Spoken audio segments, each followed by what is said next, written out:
Yo, all right. Hey, everybody. What's going on? It is your boy, Jonathan Macri, and my guy, DJ Zula. Hello, DJ. How are you? I'm good. It's here. It's finally here. Opening night, man. Does at it the feel like Garden. it's been a long time coming? It feels like it's been a long time coming. I mean, to my own detriment, I've really been just in the weeds of the takes and the narratives and the off the court drama and manufacturing of the drama. And I just feel like I needed the season to just start. And I'm glad it's here. How about you? Yeah, no, I mean, look, it's a new season is the start of a journey.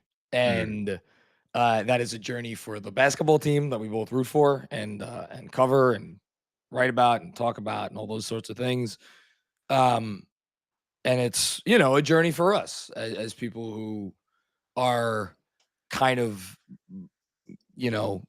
by nature of what we do, like we are in the thick of it. We are in the thick of it with fans, and that includes fans who are the most optimistic in the world, fans who could be a little bit more less even keeled. And that's what we sign up for, and it's a roller coaster. It's always going to be a roller coaster. So I'm looking forward to getting the roller coaster started. And on that note, I am. It does. So I got to figure out how to actually get the game on here. Although it looks like it's. Oh, no, here we go. Why? Oh, here. Wait, no, that's not it. Here, I'm gonna figure this out. Okay. Did you say something? Yeah. So listen, it's opening night. So as I mentioned with Benji on the X's and O show last time we spoke, preseason, you take it with a grain of salt, but there are certain things in terms of what the team was setting out to do, specifically the shots they were taking and shots they were not taking, and that having some sort of maybe carry over to the regular season. And, I did like the fact that the team did seem to prioritize getting more threes up in the preseason. We'll see if that carries over. But on the downside, they didn't seem like they had an easy way of getting clean looks at the basket. And I know they're going to play faster. I don't know if that playing faster within the half court against an unset defense is going to necessarily lead to a lot of baskets at the rim or shot attempts at the rim. I'm hoping it does. And I'm hoping the transition focus, which has been one of the main tenets of a Mike Brown offense, kind of shows out a little bit. And we'll see how that comes into fruition this opening night. But I do think it's going to be interesting to see how the Knicks go about their business offensively. And then on the defensive end, we just didn't get a whole lot in the preseason in terms of how they're going to defend. And I know Mitchell Robinson, that's a big factor. They may play a different scheme with Huckporty and Towns than they would with Mitch and Towns. But I think we're going to get some clues in terms of how they're going to want to play. Are they going to play a lot of drop? Are they going to play more at the level, more aggressive? The gap sort of aggression in those driving lanes, specifically with Bridges and Anunoby, is that going to carry over? And how are teams going to exploit that? And will it be team specific or player specific? And I think there's a lot of bigger questions, I think, on the defensive end for me in terms of just how are they going to approach it? And then, like I said, just offensively, are they generating a lot of threes? And are they finding ways to get to the rim? And I think those are the two things I'm going to watch for, because I think you can get a pretty good idea quickly how the team is going to want to play. Yeah. No, for sure. I just want to second you on the defensive thing. I don't think we got a good feel for the defense at all in the preseason. We saw there was some switching. There was some traditional defense, but it was for me, and I'm as we know, I am not the most sophisticated guy when it comes to the coverages and all that. I didn't feel like I got a great sense of what their base scheme was even. Yeah. I think what you're going to see, you are going to likely see more switching than we've seen in years past. I think that is a pretty fair assumption to make. With that, you're probably going to get more Cat and more Brunson in situations where they're going to have to defend against high-level offensive players. And then that's where their shrinking of the floor comes into play. And it's similar in a way of how they defended Boston in the playoffs last year. And I think you're going to see a lot of that carryover into the season. And then against a team like Cleveland, which, their wheel style of offense where they're constantly moving from one spot to the next, it's really designed to exploit early, aggressive, loaded up help.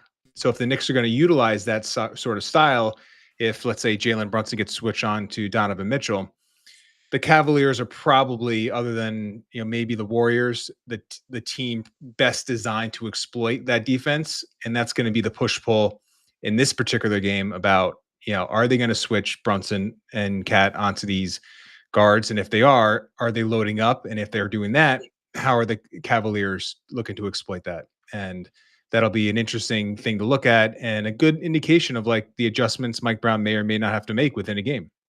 It's funny. Like I don't know if I've actually verbalized this point before right now, but the defense was from the moment they made the Towns trade. I mean, this I've verbalized. From the moment they made the Towns trade, defense was always the bigger concern, and the offense was kind of a given. Now, with the institution, so to speak, of this new offense, it's not that the offense becomes the greater concern, but like it's almost as if the defensive stuff for me at the moment is on the back burner. Well, I want to see, can they maximize something that was already, I mean, it was very good at times and it was very bad at times. We saw the whole breadth in between those two extremes.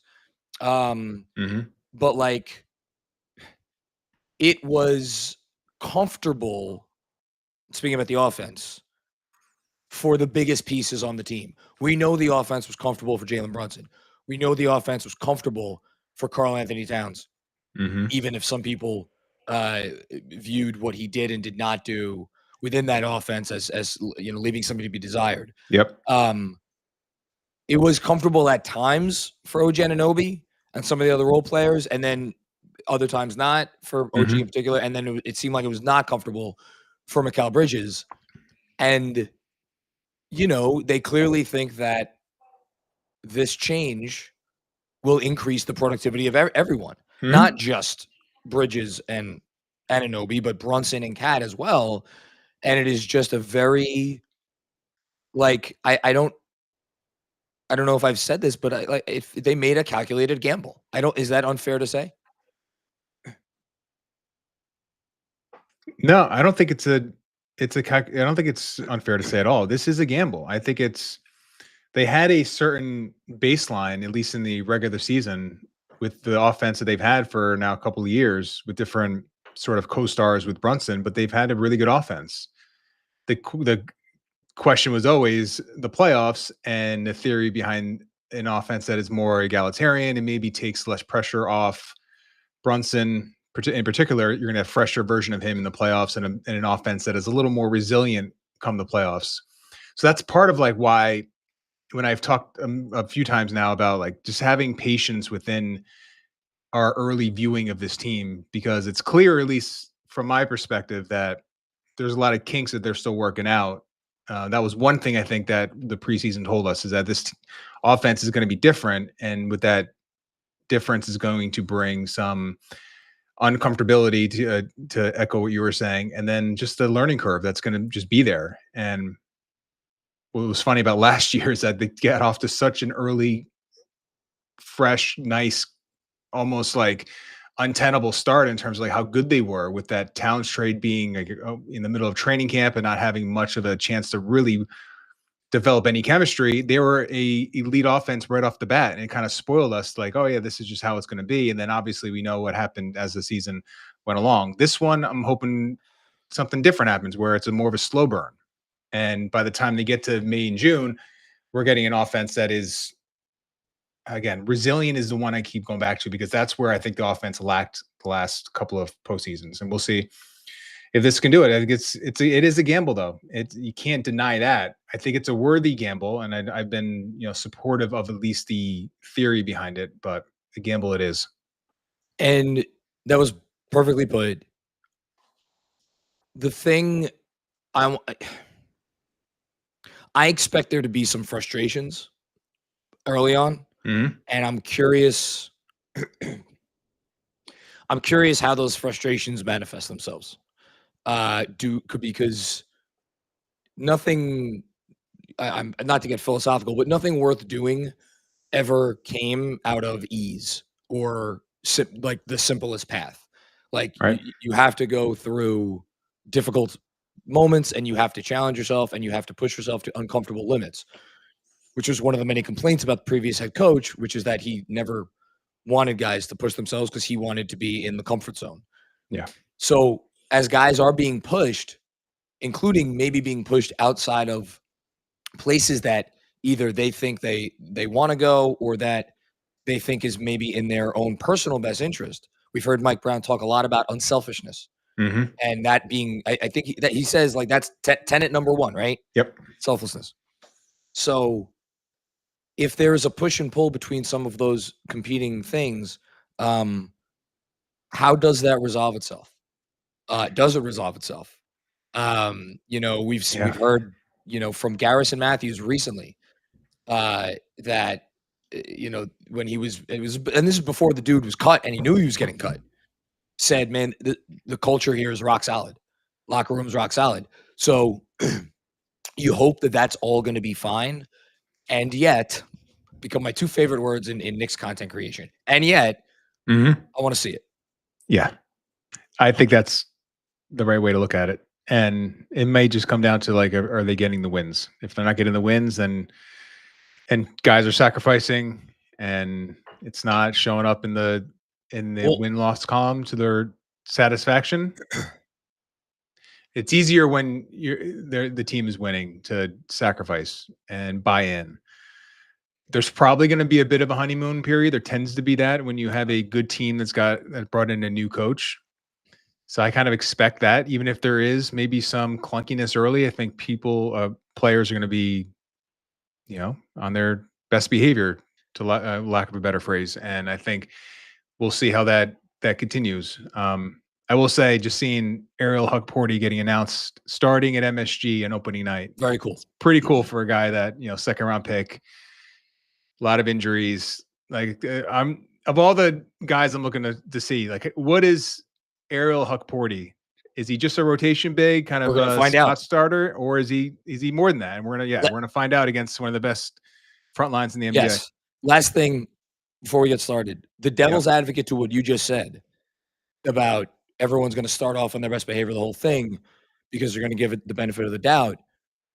This team was coming off, as you said many times at the end of the year, they made it to the conference finals. And guys had individual success and individual very good numbers and accolades on a team that made it that far. So again, getting back to that idea of buy-in, you're asking these players to really trust you, to say like, yeah, we're going to do even better. You were one of the last 4 teams last year, and we think this is going to lead to something even better. We'll see if it happens. And we're tipped off. All right. So first things first, let's see what kind of defense they're in. We got McCall obviously on. Yep. Donovan, no surprise there. That's a high show from Ariel. And there's the X factor in the Eastern Conference right there. Right. He is a guy that can sneak into, all NBA consideration. Well, at the minimum. He was all NBA second team last year. So yeah, well, that's true. Maybe not a hot take at all. Yeah. No, if he's an MVP candidate, then there's maybe some. Oh, I love that. All right. Ariel in the short roll with Towns and Brunson spacing on the opposite side, and you get a Towns swing to Brunson for an open 3 in the corner. All right. We're not doubling. This is where Cat's got a guy that's a great defense. It's fine. Yep. I mean, you couldn't have played him better on both possessions, actually. Did we? Oh, I love that. And we got a foul. DJ. Yeah. How often did we see last year 2 consecutive possessions of Jalen Brunson going to the corner? I mean, it would never happen in the first 2 possessions. It was the same. They would run a play for Brunson to come back. Usually start off the ball and come back to it, and one of their like huge stagger away sets. I couldn't remember them starting a possession or a game with Brunson spacing in the four corner. So it's changed. It's changed for sure. It's a different world. They got a great look out of it, and utilizing. I think it was OG and Huckporty in the two-man action that led to the Brunson 3. And listen, if you're gonna have Towns and Brunson spacing out, and you have a roll man in Huckporty that can, to his credit, yes, make a read or two out of that short roll. So I was wondering how long it was going to take you to bring this up. It's the look, Mitchell Robinson's a special player in a lot of ways. There are some things that he doesn't do. Yeah. And that is, we've seen in the first preseason game, Mitch get some opportunities in that area, and it didn't look great. And Huckporty already at this stage of his career is pretty solid in that area. So Cat goes 2 of 3. Yeah. And Huckporty's been playing basketball for a while. He's 23 years old. So yep, 100%.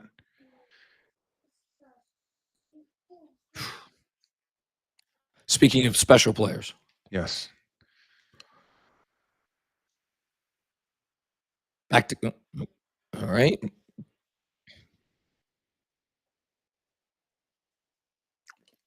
Good bio. Be curious to see how the Knicks offensive rebound in this game. Yep. Without Mitch, how much of a priority it's going to be.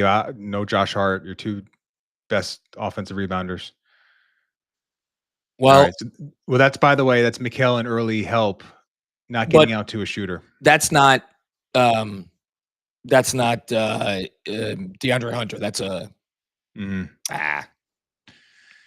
good job by Sam Merrill drawing that. Yeah, it's a Cat offensive foul early. So that weave action that they've been running, Cat involved in the handoff with Brunson, getting your 2 best players now in the action, but putting Cat in a position where he's going to have to navigate those things. Yep. All right. So now we're bringing Cat into. Oh, okay. He's going to cut that off. Now we get an ISO again with Mobley going to that mid range. Nice rebound from OG there. Very good rebound by OG.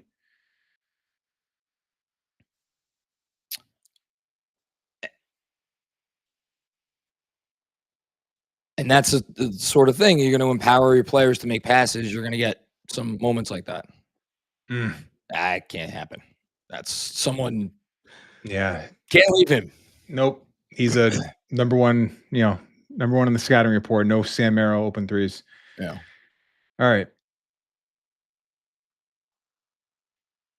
OG, a couple clunky passes. Now Cat attacking on closeout. Watch the offensive foul. All right. So we're getting a little bit of the clunkiness here. Yep. Yeah, OG looks a little ragged here early.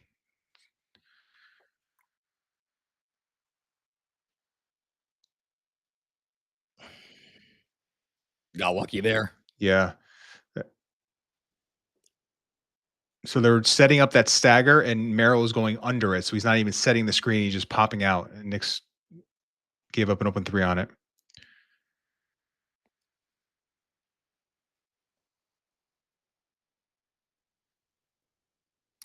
Good. Okay. So the advantage of getting OG on the second side is that you have nothing going on that first action. You have enough time now because you got it up the court with some purpose. You still have time to get into something semi-efficient. Yeah. It's a good hey, there we go. So that's what I want to see more from the defense this year, is a little bit more aggression. Yes. Force some turnovers. Because God knows we did. Well, I mean, I shouldn't say that. They were 11th in turnover percentage last year, which is nothing to shake a stick at, but it felt like there were pockets of time. Like I remember there was that run where they played like the Grizzlies and the Kings and the Nuggets, where they were turning them over like crazy. Yep. And other times where it just, kind of went away. All right, so we're switching now. That's a great look. It's a great look, and it's a quick trigger, even more importantly. Yeah. All right. Getting it from one side to the next. Tied at 10 early.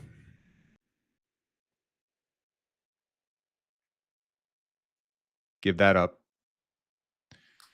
Yeah, but that's going to be one of those. How much longer are you going to be able to give that up to Evan Mobley and feel good about it? Yep, that's true. All right, another Huck short roll. What a pass! What a pass from the big man. On the move too, man. That's not easy. And for him to get the ball, because that wasn't necessarily the cleanest that's too pass. Wow. Our first Towns face of the season. Yeah, now where do we go? Yabu? Oh, yeah. Or we go small with McBride? I think you go Yabu. Yeah. With both of the bigs still out there, I think you got to go Yabu. I think you're right. I think he will go Yabu. No. Is he? Or is he keeping him out? No, he's not. Oh, here he goes. Yabu's getting off the bench. Yabu was like, who, me? Yeah. What? Wait a minute. Hold on. I don't have another month to get into game shape because I'm 375 pounds? Mike Brown said that those numbers are a little inflated. So how inflated? I don't know. Hopefully a lot. Because like inflated, like there was a German Shepherd on the scale with him. Yeah, right. Come on. All right. And we got our first look at how the Knicks are going to guard Spain. They dropped the big behind the screen instead of switching it. Oh, lay that in. Tough. Pretty. They show that again, man. He goes right through the hip. So there's a way for me to rewind. Let's see. Oh, well, they'll show it again, I'm sure. Hopefully get a little replay here, but it's like he just forces the defense to open up. Watch him go through the right hip. Just attacks it. And you have to open up. He's so low to the ground, so strong. It's the TJ Saint. New assistant. I think he's like an actual assistant. I don't know if he's player development. But he's on the Knicks coaching staff. He's the one I got that confrontational driving from, that phrase. And I've said it before, like there is not a more confrontational driver than Jalen Brunson.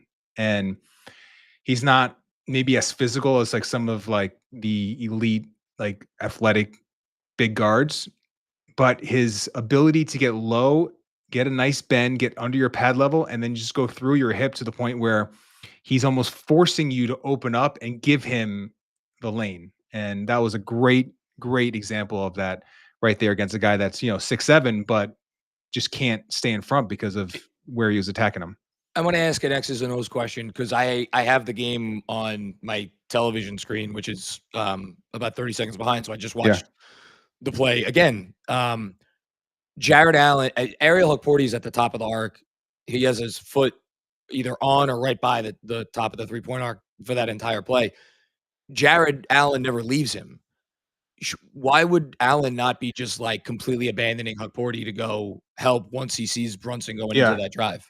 The only thing I can think of is that they won't, because the Knicks have just been such a heavy DHO team, and they're worried about, all right, if you get it back to Hukporti and Allen is in the paint, you can have Bridges or Anunoby, the closest wing guard, run into a DHO, and then your help is sagged off. And that's the advantage of getting into your actions early, because teams have to worry about the fact like, they actually have time to run other actions. They have time, and it's just harder to make those decisions when you're unset. Like your shell has not been created yet.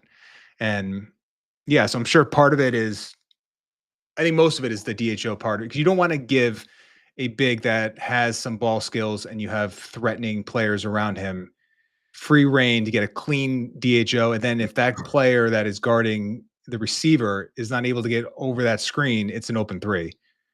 So that's part of it. You've seen that with Mitch too in the preseason, where teams are really aggressive with him on those DHOs because they know they can get to the ball and make that handoff a little bit harder.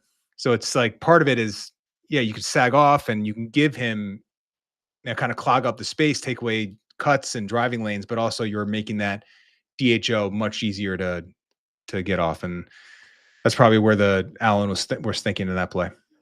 Just a quick reset here. 7:06 to go in the first quarter. 14-10 Knicks. Knicks got out to a nice start. Cavs then went on an 8-0 run, and now the Knicks are back in front. So it's been a bit of a game of runs. Karl-Anthony Towns has 2 fouls. very, very cat-ish fouls. Mhm. One an offensive foul on a moving screen, and then a defensive foul that was not the best. But a couple nice possessions on offense, a couple clunky possessions, has to be all the things we were expecting. And then a couple breakdowns on defense, but overall, defense has looked okay. Yeah. All right, Lonzo and Dean Wade have entered. So Mobley at the 5. So who is initiating the offense right now for the Cavs? Is it Lonzo? It was on that possession. It was Lonzo. Yeah, I assume it's going to be him. I'm sure you're going to see Mobley. I was about to say, especially on grab and go. Mobley, Yeah, would be the other guy. I thought OG had the shot there. And look, you still have 10 seconds. Nice. Okay. I mean, other than getting the ball at the floor quick, the thing that I think has resonated the most for me on offense is just the lack of hesitation. When you have a 3, you take the 3. Yep. There you go. Talking about how long you're going to be able to leave him open. Yep. And he wasn't even open. Like, they got out on him. It was not it was semi-open. Yeah.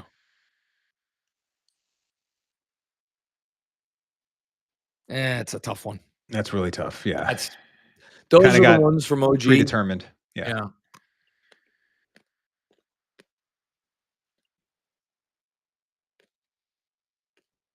Oh, okay. Let's see. Are the Cavs still not set? And get a pretty good look from Brunson. All right. Yep. It was a good look.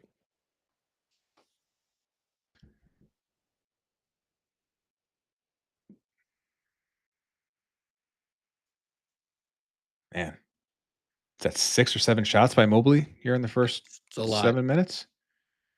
I mean, Brunson wide open. Yes. There you go. Great pass out. Oh, these are good looks they're getting. Yep. It's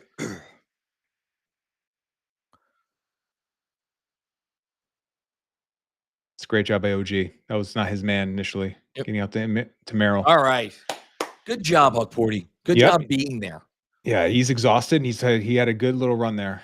And here we go. We are. If you had a week ago or 2 weeks ago, hell, if you had 5 days ago, Trey Jemison opening night minutes on your bingo card, congratulations and go play lotto. Yep. And Huckporty just went to the locker room. So we'll hopefully get a update on that. I was about to say, to get an IV? Maybe. The man plays hard. Look, I have said throughout the preseason, every time I've seen him play, I've been impressed by Trey Jemison III. Yep. Great screener. That's and one. All right. Seems like the sort of guy who, I mean, and obviously if you're a fringe NBA player, you have to do this, but he seems like a guy who embraces doing little things. Mm-hmm. Maybe even takes pride in doing some of the little things. Tough as nails. Seems like he's tough as nails. Yep. Just undersized for a big, unfortunately.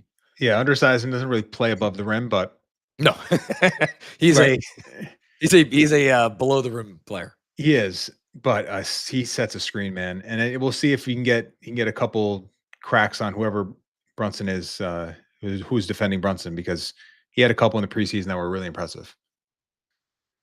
We got Deuce in the game as well. It's been a nice start by the Knicks on both sides. A lot of Evan Mobley on the Cavs side. Had a 3 and then a nice turnaround early, but it's been very uneven for him right now. And as you mentioned here, he's initiating Jemison guard. Now he's got to run through a stagger. Knicks scram out of it. So against this lineup, if you're the Knicks, you could switch liberally. You can. You don't want to leave. Great possession. Yeah, that was a really good defensive possession. You don't want to leave, Brunson on an island against Mobley, ideally, but other than that, you're pretty good. Yep. Cavs switching everything as well. It's another good look. I mean, they could very easily be up. I mean, easily by double digits, but they're just not hitting anything. Ooh. Man, he's kicking. He won't. He is on a mission here. Man. Knicks right now, 3-9 from deep. Although the Cavs are only 4 of 11, so. But they're good looks for the Knicks. They are good looks. Well, we know that shot's not going anywhere. Look, So I'm fine with it. I am too. It's an important shot. You don't, especially when whatever you're running, that first action, he doesn't bear fruit. It's a good sort of bailout option. It just can't be the only option. Exactly. Good. Awesome. Awesome stuff. Go up physical. Okay. Great. Great stuff.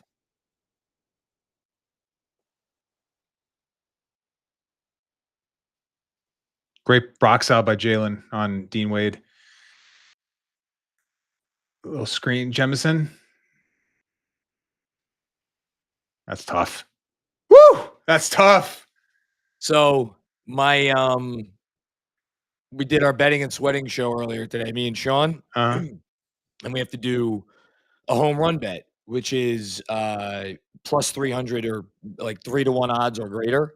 Mm-hmm. And I took Mikal Bridges 25 or more points at plus 420.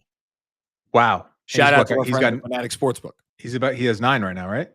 So I'd say we might be on our way. You're on pace. That's a great bet. So far, at least. So I have a decision. So my big TV here in my little studio, I learned this like 3 days ago, does not support the NBA League Pass app or whatever the NBA is calling their app right now. Mm-hmm. It's a Samsung. I guess Samsung doesn't support that app. I have the same issue. So I'm debating whether or not I get I guess it would be like a Fire Stick or something, and then or a Roku and then download it on there. Alternatively, there's a national TV game in the NBA every night this year, and so I could just always have the national TV game on the big TV, and then my 2 little TVs, I have other games. The problem right now is the Knicks are at the national TV game. Yeah. So it's either the big TV, it's only either Knicks or Nets, and it'll be a fucking cold day in hell before I have the Nets game on opening night on my 85-inch television. So in any case, I have the Knicks game on the big TV, which is a few seconds behind, and I have Raptors Hawks, which is about to get started, and then I put on through the NBA app a Magic Heat. Okay. It is a feisty 24-23 game with the Heat in front. Heat in front. Okay. Yeah, that's going to be a slugfest, that one. These 2 teams always start out the year against each other, don't they? Yeah, it feels like it. Yeah. And that Hawks-Raptors game is interesting. Most interesting game, I think, maybe other than this game, it's maybe the most interesting game of the night. I'm higher on both of them than I think consensus. We did our over-unders for Knicks Film School. I went over on both of them. I think just Toronto is going to just be a pain in the ass to play, defensively at least, just because they're going to be so chaotic and just force a ton of turnovers. And offensively, can they figure it out? Yeah, it's so weird and so bizarre in terms of their construction that it just feels like it's not going to be great. But I think they can push like top 7, top 6 defense. I was about to say. Yeah, it's good, and we should say 25-16 Knicks, 2:37 left in the first quarter. Mikal Bridges looks awesome, as many assumed he might. He is leading the Knicks in scoring with 9 points on 4 of 4 from the field. Jalen Brunson only 2 of 6, but he has 7 points. And nobody from the Knicks bench has scored yet. Interesting. Jordan Clarkson has not gotten in the game yet. We'll see if maybe he enters soon. The Raptors could be like the 7th best defense in the league and like the 16th best offense. Yeah. And then we're talking about like the 6th seed or the 5th seed or whatever. Or they could be like the 12th best defense and like the 24th or 3rd best offense or something. Yeah. Which is totally in the cards of what the outcomes could be. Yeah. I mean, and the Hawks have been everyone's darling in the offseason. So. Wow. Yeah, but I said the other day, the Hawks to me just make sense. They do. You know. Yeah, if they can, obviously health and all that stuff. But all right. So we got our first double-digit lead of the season, 7-0 run for the Knicks now. Jared Allen is in the game. Donovan Mitchell is in the game. Evan Mobley is out of the game. Yep. And we got Brunson. So that was interesting. Was it Jemison came over to help Brunson on Lonzo, and Lonzo immediately dished the pass. And who was it that got it open? Allen. Yeah. Yeah. Yeah, you got to be careful with Lonzo Ball. He's like still not a special half court passer, but he's a great connecting passer. Like he just the swings and the quick decision making, hit aheads in transition. Smart player. He's so smart. Imagine if you could combine the two brothers. What an NBA player you'd have.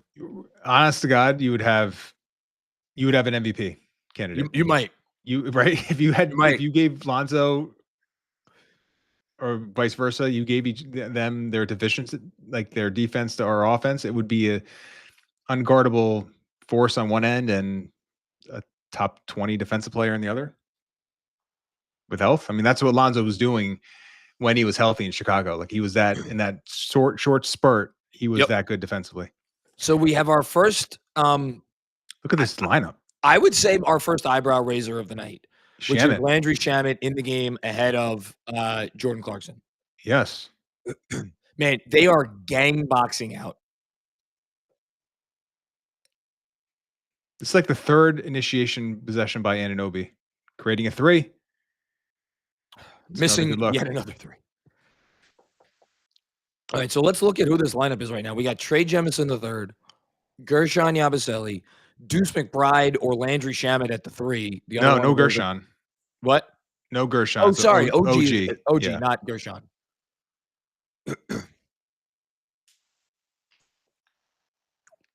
So Gershon had a short stint.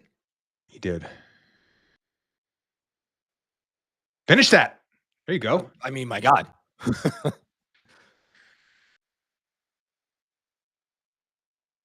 The Knicks, I hate the pace is such a buzzword, but just they're just getting the ball up the floor and they're making quick decisions. As you mentioned earlier, they're attacking and they're getting into themselves into really good positions here. The shots aren't all going in. That one goes down by Dean Wade. That's a tough look. You live with that one. But yeah, it's just been a really nice start offensively, I think. Swing it. All right. Hallelujah. It felt like every half decent look for the Cavs was going down, and all of these great looks for the Knicks were just missing. Finally, Deuce changes the tide there. Yep, had Deuce wide open, and Deuce actually had Anunoby wide open in the corner if you wanted that one as well. So I mean, the Knicks are just they're gashing the Cavs right now.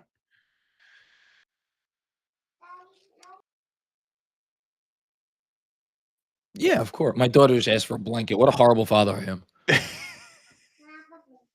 Yeah, I have to figure out where the hell there's a blanket around here. It wasn't part. Oh, you know where there's a blanket? Oh, there it is, right there. I have my Knicks blanket on the couch. I forgot. Not sure why Landry Shamet got called for a foul there. I have no idea. Weird. Jalen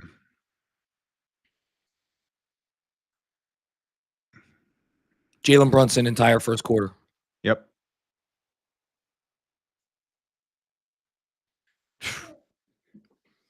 Nasty. You gotta like the defensive possession though. Oh yeah. Yep.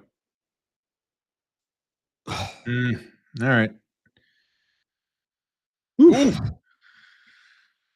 That would have been an unfortunate end to that first quarter, but we avoided disaster. So after one, Knicks 33, Cavs 23.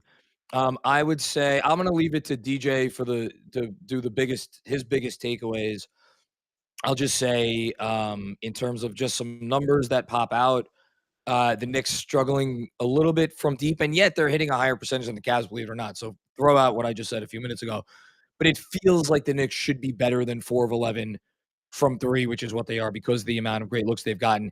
Here is a massive disparity. The Cavs have not gotten to the free throw line yet. The Knicks have already taken 8 free throws and made 7 of them. The Knicks are also destroying the Cavs on the boards, 15-7. Most of that's on the defensive glass, 12-5. For the Cavs to only have 5 defensive rebounds in the first quarter you're probably not thrilled about that if you are head coach Kenny Atkinson. 3 turnovers for the Knicks, not too bad. No. A sign for that. Yes. And then it's a lot. 10 points in the paint. It's basically all of their scoring, as you probably would have hoped, coming from 3-point line, the paint, and the free throw line. Yep. Biggest takeaways, Deej.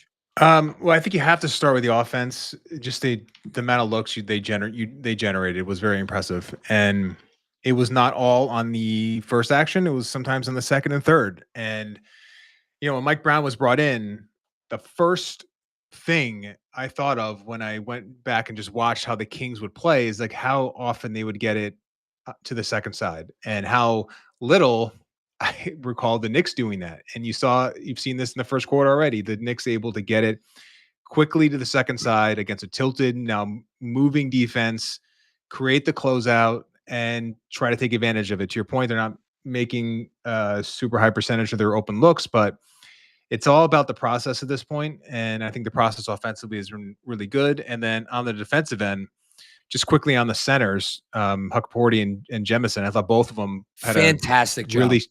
Really strong first quarter defensively, specifically. Huckporty had the nice short roll pass to Cat on the cut, led to a dunk, but he thought he was held up well defensively. And then Jemison, just like undersized. So if you're undersized, you can move your feet. Let's switch with you. And that's what the Knicks did in that quarter. And I think that's going to how you're going to have to play with a guy like Jemison, Yabusele, guys that you're not going to be able to drop and feel good about it. So switch with them. These are big guys, strong guys that can move their feet a little bit. Take advantage of that with a switching scheme so that you're getting a good look at Mike Brown changing and adjusting his principles based on the personnel. And I think that is a breath of fresh air and a nice start to the first quarter on both sides. How many regular season quarters did the Knicks have last season where they switched as much as they did in this quarter? I mean, unless it was, in the regular season, I can't think of one. Yeah. There was a Atlanta game where they did a bunch of it, but beyond that, I don't think there was one that comes to mind. This is a good look at how the Knicks are going to want to play, and we're getting a Tyler Cole exciting here in the first quarter as well. So now we get Jordan Clarkson, Kolek backcourt with. He has gone 11 deep. Yep. Oh. Put it up. Oh, bat Cat. All right. So Cat drew. He was that Mobley who committed to the shot fake? I don't remember. Maybe you watched on the delay on your. I'm going to watch it on the delay right now. Yeah. So first it was Kolek getting into the paint, creating the open three to Anunoby. Didn't make the shot. Offensive rebound to Cat. Pump fake. Dunk. Yeah. So that was a nice screen. Yeah. Nice screen from Cat to free Kolek for the drive, and then it was a great lefty hook pass. Cat got the kid who started at small forward. Yeah, I know you're talking about the Cavaliers. He bit. He bit. And listen, Cat gets a lot of seasoned pros to bite on that pump fake. He absolutely does. So it's like I still, to me, Cat comes out in the first quarter and he put up, I think, 2 threes. And let me double check that. No, he put up 1 3, but it was a quick one, no hesitation. Like, and he got fouled on 1, so they didn't. Oh, that's right. Count as yeah, sure. So it would have been 2 in less than 5 minutes. Yeah. So you think, okay, and the Knicks as a team are clearly firing away. Yeah. And listen, we've talked about this. It's not just the thought of like, yeah, we're going to just shoot more threes. How are you going to generate them? And because they're able to get some early paint touches and get that spray out, That's where it's all coming from. And getting into the second side. I mean, that's where that is the recipe for this team that doesn't have, other than Brunson, a guy that is going to, take 7 or 8 self-created threes. Maybe Clarkson's going to bring that element a little bit, but beyond that, it's just not these guys have to be set up, and you have to do that in a way that is also not going to be one guy just breaking the defense down play after play. It's going to have to be pace, advantage creation, create those closeouts, get it to the second side. And the Knicks are doing just a fantastic job early doing that. And this might be circular logic, but to me, it feels like one of the best ways you could help yourself generate more threes is by taking more threes, because if you get defenses to commit and to bite, then that's going to open up the driving lanes. And if you're opening up the driving lanes, it's going to open up opportunities for kickouts. It's absolutely, it has to be a commitment, though. It has to be a commitment. And then if you're bringing the ball up and you have 21 left on the shot clock, all those things you talked about can happen. Yes, exactly. Right. So so be curious on the watch back, like who messed that defensive possession up? Because that is a early Kenny Atkinson timeout, to say the least.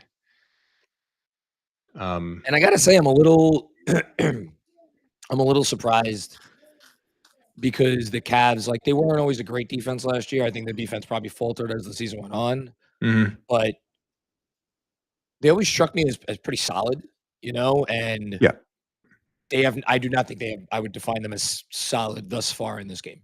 I would agree.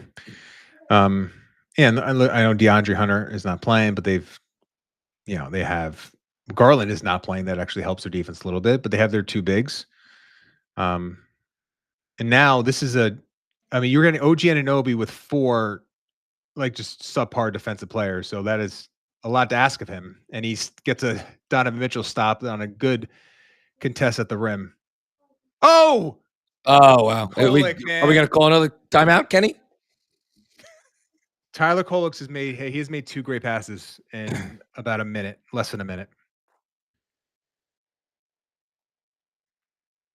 And that's the other end of the floor where you have Kolek and Cat involved in the action. Yeah, we'll see how long we can go with this. Yeah.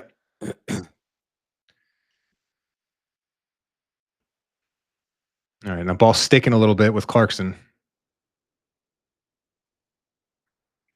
It's the first under 5 possession here. Oh, okay. Hello, young man.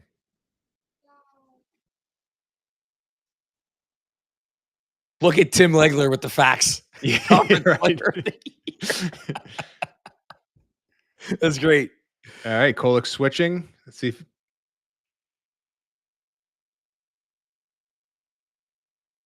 come on, Cat, get Yabu can't be biting on Larry Nance. No, you're right about that. That's to get know your personnel, right? That's maybe Gershon's been out of the NBA for a little bit too longer.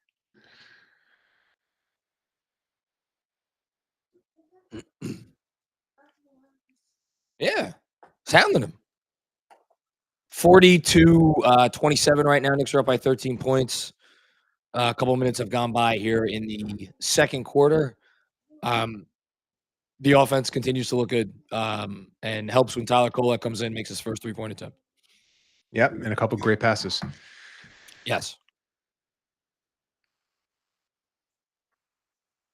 All right, OG a little late on that swing. Another creative 3 by Kolek. What a pass, though. Such a good pass. All right, we're getting it's a little clunky right now, right? It's just the offense doesn't have the same flow. So where's the movement?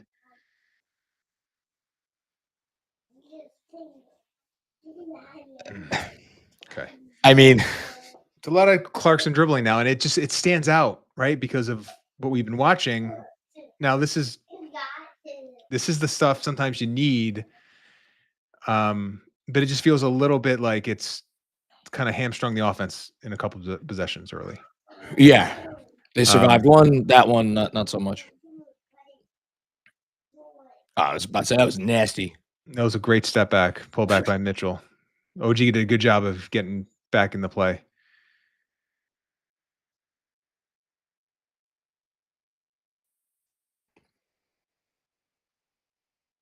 Okay. Oh, okay. I was worried. I was wondering if they were going to call it travel before the foul. Yeah. Yep. I thought I'd shuffle a little bit too, but he held his pivot foot. I mean, I love he had a little guy on him. Yeah. Like that again. Not saying he needs to turn into Hakeem Olajuwon here, but you gotta mix that in. Otherwise, there's just no fear factor at all with how teams are going to cover you. And what I like about that one is he's isolating around the nail, so it's harder to double from that spot, and he can sort of see the floor, scan it. So if there is a double that's on its way, he can see it better versus if he's on the block back to the baseline where the double's coming from. That's where he struggled last year. So yeah, get him isolated against a small, but I love the face up. That's like the Sabonis piece of it, where he would get a switch, he would face up and then go through him. We got a super chat from Andrew Badow. Thank you, Andrew, for the contribution. He burning. Beautiful to be back, team. Let's freaking go. I don't even know who he's referring to that he's burning. I think it's maybe Kolek. Maybe Kolek, man. He's come in, made 3 great passes, and then hit a 3. And then held and then up. He got a bit of a welcome to the NBA moment a year too late. Yeah, right. Against Donovan Mitchell there.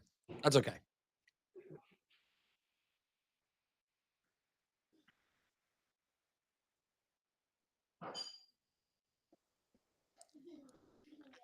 So this unit is holding up pretty well defensively.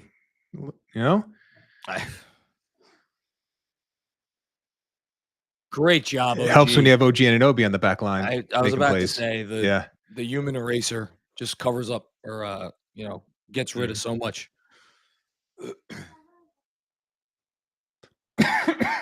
Excuse me. Man, a couple rough ones from Yabu here. Yeah. So these are the 2 new Knicks, Yabusele and Clarkson. So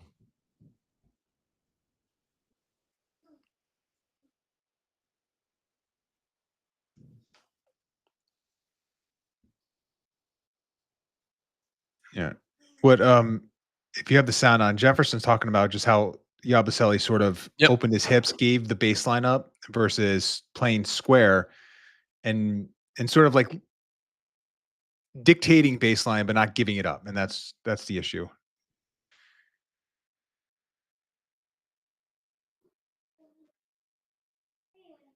It's a tough. It's not a great shot. No, he can make it, but it's just not a. Well, he can make any shot, but oh wow, are they going to review that? Atkinson's not going to waste the challenge on the second quarter. Yeah, right. It's a nice pass. We don't need to isolate Mobley again. Yeah. Let's keep it moving here. Yeah, run in action.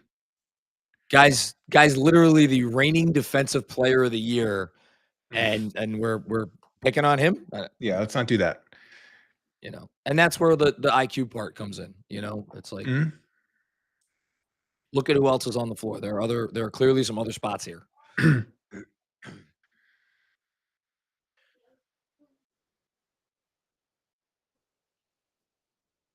Great catch. Oh yeah, for a second at least. That was a tough pass.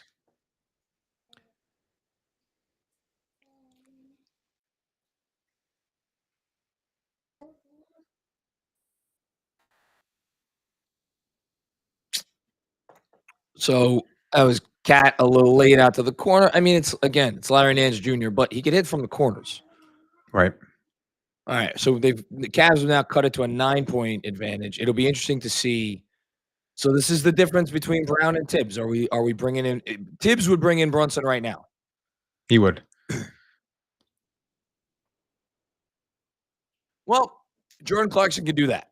He can do that. You get into that like short mid-range area. He can make plays.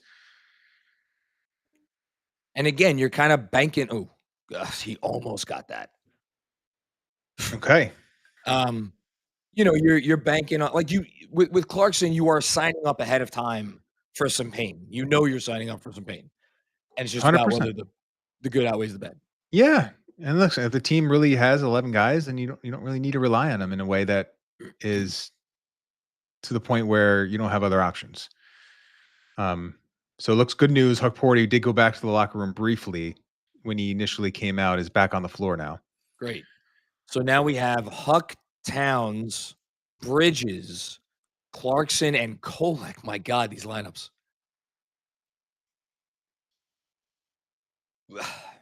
Huck Porty was saying the other day about how he thinks his hook shot's the thing that's improved the most since last season. Got blocked there, and now here we got Bridges on the break. Wow. I mean, he had Mobley breathing down his neck, so I don't mind that.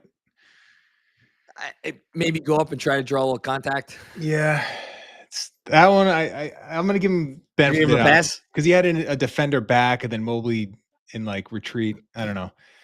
I hear what you're saying. It was a great steal.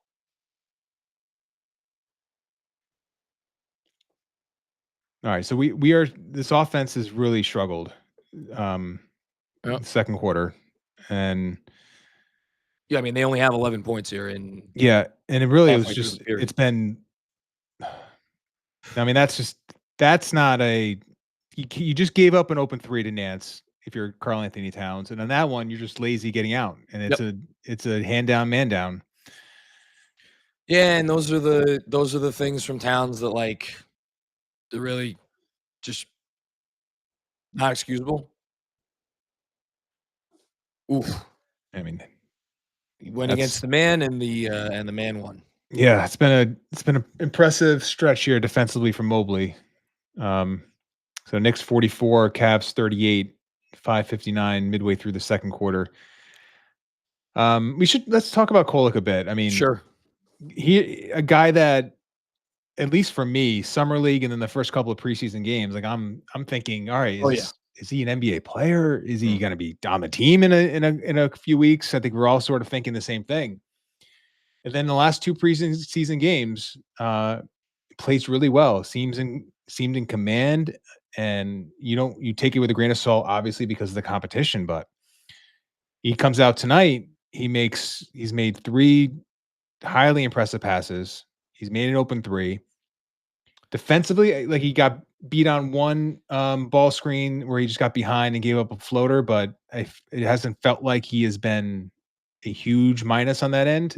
And it's just a nice start for him, a guy that obviously needs confidence. And I really thought in that Wizards game, again, I know it was in the fourth quarter, fourth quarter, where like the competition he was going against was like guys who are not going to make the Wizards. Right. But it felt like he reached a level where he's like, it's now or never. Mm-hmm. And he really put the pedal to the metal. And I don't know, man, something about that game. And look, I didn't have a lot to talk about that night, so maybe it's because I went to Tyler, but that was my biggest takeaway from that evening. Yeah, I felt the same thing. And listen, the players, you're right, they're not NBA players, but they were guys that were playing for their, lives, so to speak, and they were playing hard.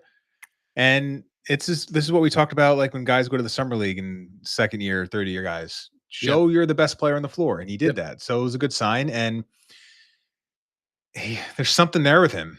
I talked about it with Benji. It's like he's got an elite skill. Yeah. And it's just a matter of, obviously we're in Carmelo on screen right now. Yeah, I was about to say, shout out to Carmelo Anthony getting honored for being inducted in the Hall of Fame this summer. That's awesome. Very cool. He's at center court, showing his love. Fans, no doubt, showing their love to him. We will see if it is eventually followed by a jersey retirement. Yeah. Well, maybe one of these days. It's been such a fun post-career seeing Carmelo back at the Garden. It's been awesome. He's he's really nailed it. The media stuff, the business end of it, how beloved he has become, more popular as a former Knick than when he played. Aaron Judge at the game. Yeah, man. Deserved Hall of Famer. One of the great freshman seasons of all time. All right, Jalen Brunson. Back in. So we got Brunson, Huck, Porty, Bridges with McBride, Shamet. All right. Early shot attempt here from Brunson off to the top of the glass, misses.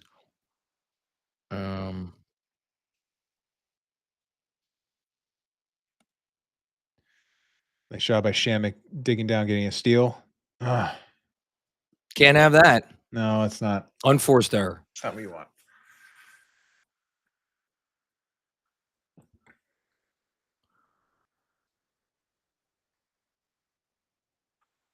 Well, if this maintains, then we're gonna have a 32-minute game for Brunson. No, 36-minute game for Brunson. I mean, there's another 3 from Mobley, and now the Cavs are all the way back in this game after. So it's a 14-2 run here. I'm not sure what the coverage there was. Huckporty goes under the screen, almost as if he was expecting a switch. Shamet stays with his, and they just gave him an open 3. I mean, that's not good. Yeah, so this, I mean, it could be the Cavs have tightened up. They're making things a little more difficult. It's just another. That would have been big. That would have been an important shot. It was, again, another open look for the Knicks from 3. Yeah. Just have not hit enough. All right, the lead is down to 1. This is quite the run here for Cleveland, as the Knicks offense has kind of hit some snags and the defense has sprung a lot of leaks. Big bucket. Second 3 for McBride.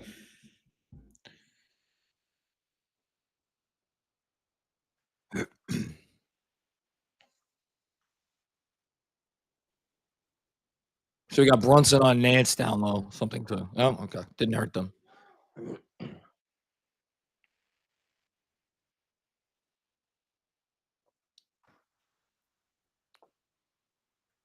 All right, we got Brunson clearly trying to draw contact and was not able to do it. So that's Brunson kind of reverting back. Yeah, a little bit. Yep, I agree. A lot of dribbling. All right, same play, and this time Shamet hedges, and now you get a tough look. Good job by Bridges against Nance, right? Excellent job battling under the basket. Okay, that's the hand, the new rule, right? The high 5 foul. High 5 rule, yep. And Shamet, because he has such a low release point, his hand got hit so much last year. He's going to benefit from that rule this year. So, looking just at the minutes as of right now, with 3:36 left to go in the second, we got OG with a team high 15, Brunson 14, Bridges 13, and then Towns 11, Huck 40, and Yabusele with 10 minutes. That's me, but I guess. I mean, what's the alternative? Because he's missing size. I think it's yeah. That's what I'm thinking. Yeah. But again, everybody has played except Pacome Dadier and Mohamed Diawara. I mean, at this rate, I'm going to have to eat a lot of crow because I did not see any way, shape, or form that they were going to be able to extend this rotation past 9 men. Here we are with 11 guys getting time. Granted, I still think that may be different if it's the full healthy rotation. At this point, I don't know when we're going to see that. Because some of the guys just demand more minutes. But look, for right now, going 11 deep, it's a welcome sight. Agreed.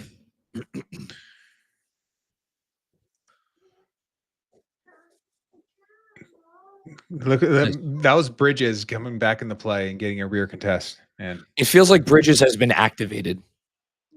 Oh, gotta hit that. You know what that was, man? That's Deuce cutting, causing the reaction, and then Shamet's man has to help a little bit. There it is. Thank you.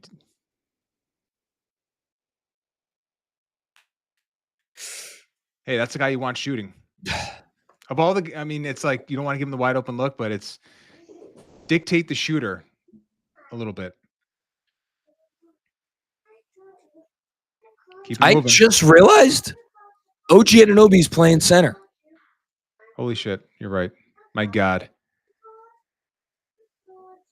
Look. Holy shit. no Jared Allen, right? So this is a Mobley. Yeah, I mean, this is. How did we not notice this in the moment? That's my bad. I'll take the hit on that. I should have picked up on that right away.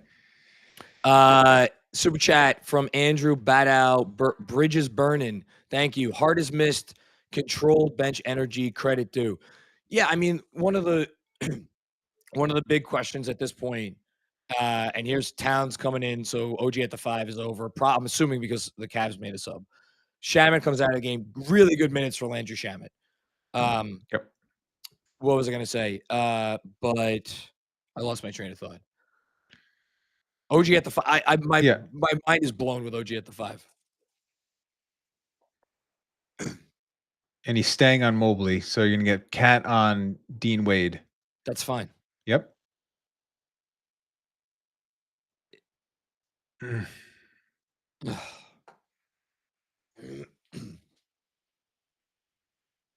Oh, Hart. Yes, that's what I was saying. Yeah, it'll be interesting to see how they work Hart back in. Yeah.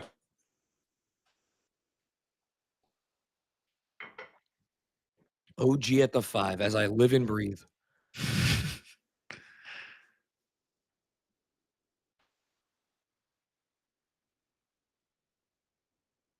You know what? Good job, Cat.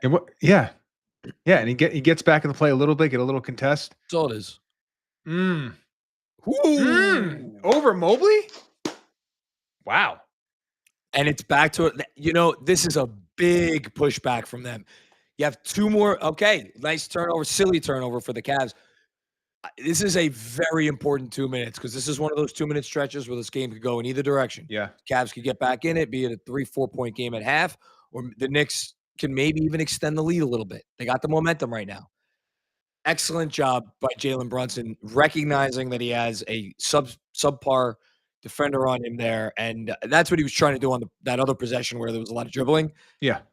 Made up for it there. Made up for it. And this time he gets him on his back, right? And the guy's trying to get back in the play, and that's where you stop short and get the contact from behind.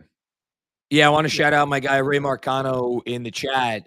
He's saying it's only one game, but Brown's controlling minutes in a game while keeping people fresh. This will change come the playoffs. We'll see. I mean, you know, you build as a former head coach of this basketball team once said, you build habits over the course of the regular season. Guys always play more, obviously, in the playoffs, but if they could be fresher by the time they get there. Mm-hmm. And you've seen the change in the last couple of years where teams are still going 10 deep in the playoffs. Yes. We saw it with the Pacers. Look at the 2 teams that made the finals. Yeah, the Pacers. I mean, Thunder as well. I mean, they're so I think it's more of like you get these guys ready for the battle come May and June, and you're still going to need them because it's just the game is so much harder to play physically now than it was even 5 years ago. Forget 10 years, 20 years ago. And if you're going to, hey, you know what? You talked about that being a little more aggressive, cause turnovers, and you make players uncomfortable. Crazy what happens when you do that. Is that first above the? It feels like the first above the break 3 we've seen Mikal attempt in a while. Yeah, at least in this one, didn't take a ton. Good convergence there. Yep. Yeah, prevent the layup dunk. I do want to know how he got sprung so open under the hoop, though. He was guarding Mikal on one end and just sprinted down the court. That's right. And Mikal had to stay with him. He just sealed him. This is a good heads up play by Mobley. Rewatching Mikal's shot attempt here. I think the shot's pretty much the same as last year. Yeah, I mean, people are just like, it was even like Boston second half last year. People thought he changed his shot for him. It's just, he's just more comfortable with it. Like he's going to shoot better this year not because he changed it, but because he's feels good with it, you know? 2 misses by Mobley at the free throw line.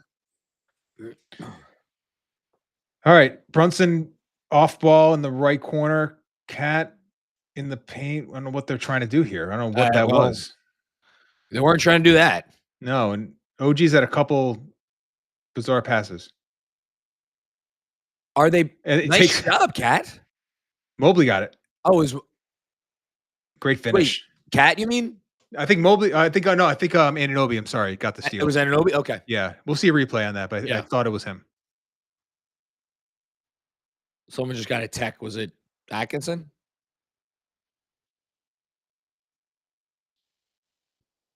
Hold on. I can rewind it, but I don't want to screw. I don't want to screw around. Yeah.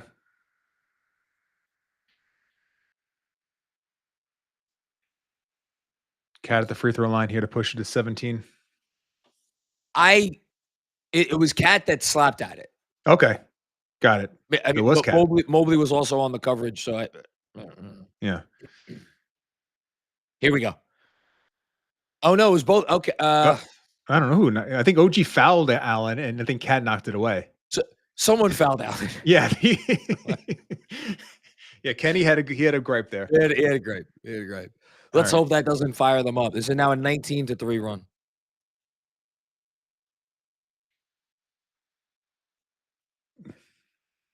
So my one worry going into the side, I mean, a lot of basketball left to be played. Was that Deuce? Yeah. By the way, we should say we are seeing the lineup right now. We are. Yep. Mitchell's been awfully quiet. That's what I was going to say. He has been quiet, which usually means he won't be quiet in the second half. Only taking 6 shots. It's been a Mobley led offense for the Cavaliers. Yeah, and you wonder, you see this stuff, and it always makes you wonder. Someone recently floated the idea to me that Mobley was maybe coming into this year going to be looking for a little bit more of his own, raise his offensive profile. Yeah. Was this first half an effort by Donovan Mitchell to be like, here you go, big guy. It's your show. Mm-hmm. Yeah. Which, by the way, I think is something that like a good leader would do, even if it might be to the detriment of his team. Oof. That's money in the bank. That's the efficiency of movement, man, on that reverse pivot. All right, you got it back to 17. You're going to get the ball back with about 3.5 if you can get a stop and a rebound.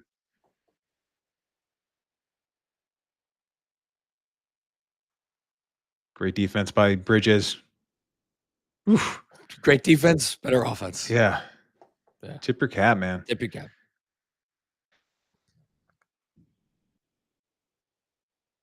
Okay. I appreciated the intention there. I did too. Yeah, he had Merrill on him. Bridges. Mitchell or is it Bridges on? He had Mitchell on his back. I believe so. Yeah. All right. What's Mike Brown got? A sideline out of bounds with 2 seconds left. All right, let's break open the slob playbook here.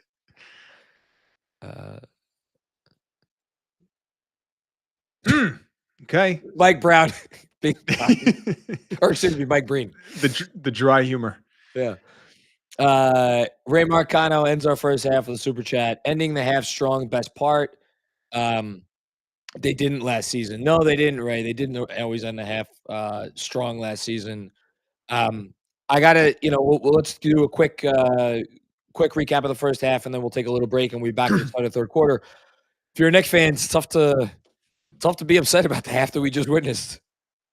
Yeah, I mean, I know it got a little clunky with the second unit playing in to start the second quarter, but overall, man, I mean, the first quarter I thought they kind of hit all the notes offensively and defensively were very solid. And what are you more impressed by, the offense or the defense, or are you about equal? I would say the offense, just in terms of the shots that they're generating. I think it's been what you want. I mean, we'll see what the tracking data says about the open looks, but it just seems like they're getting open looks, so not at will, but with with Brunson on the floor, it feels like they're getting an open three or a good attempt at the basket anytime they want. I mean, they've taken 21. They're 8 of 21 from three, which at 38%. So the volume's great. The percentage is fine. Yeah. Even if it's a little bit lower than what you would have expected based on the quality of the looks. probably the biggest number of the half, and this is if you want to know why Kenny Atkinson got a technical. 19 free throws for the Knicks, 5 for the Cavs. But the Knicks also allegedly are a physical team, or they used to be, and then we kind of questioned that at times last season. So, but I don't know. Do you feel like they've gotten an overly favorable whistle? I'm usually, to be honest, terrible at I'd have to go So am back I. and watch. I can never. The game moves too fast for me to know if it hasn't felt egregious, but we did see on that one turnover that Allen got fouled, the one that Yeah. led to the technical by Atkinson. So Well, that's one at least. here's something you can't fake. 27-16 rebounding edge. Well, there you go. And the Knicks got fouled on 3 threes, right? So that's 9. And those Yep. were all legit. So it's 9. You take those 9 away that you just made a bad defensive play, and it's pretty much, you wouldn't be complaining that hard. Look, part of the reason you brought in Mike Brown was to activate your wings. OG Anunoby and Mikal Bridges are involved in a lot of actions here. They are both 5 for 8 from the field for 12 points a pop, and you are winning a half over last year's 64-win 1 seed by 15 points, even though you gave up a 16-2 run in that half, and even though your 2 All-NBA players have 5 field goals between them, 3 of 10 from Brunson and 2 of 5 from Towns. So overall, a lot of stuff to be happy about. Yeah. Yeah. We'll hopefully, obviously we'll see about the third quarter, but sustain it. Yeah. All right. We're going to take a quick break. Yeah. Me and DJ will be back for the start of the third quarter. We will see you all then. All right.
All righty. Hey, everybody.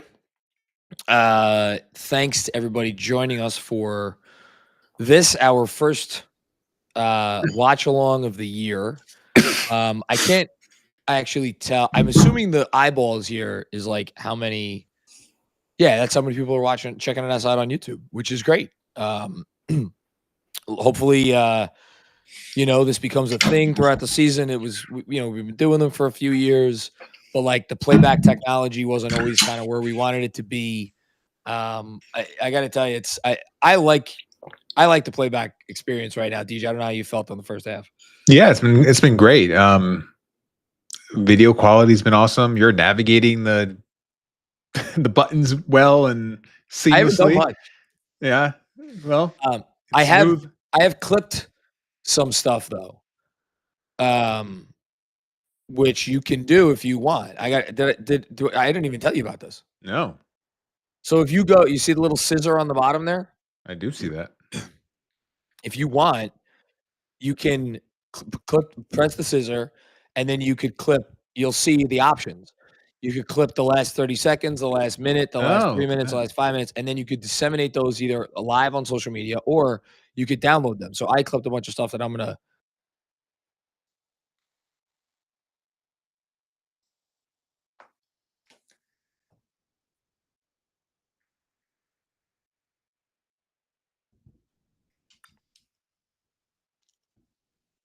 So I like this Mike Breen's Mike Breen, but I like the broadcast trio here.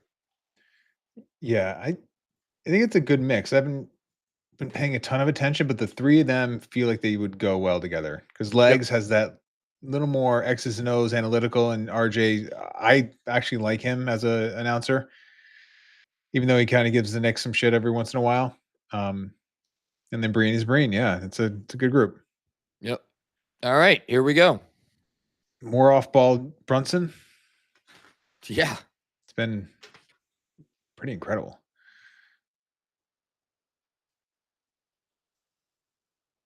Oh, you wonder if there wasn't a little dump off to Mobley or to Huck.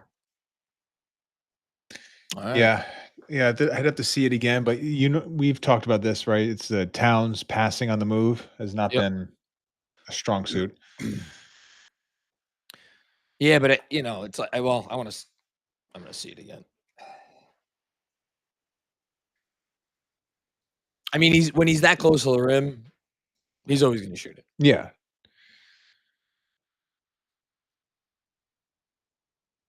It wasn't an obvious pass to Huck. He was being fronted.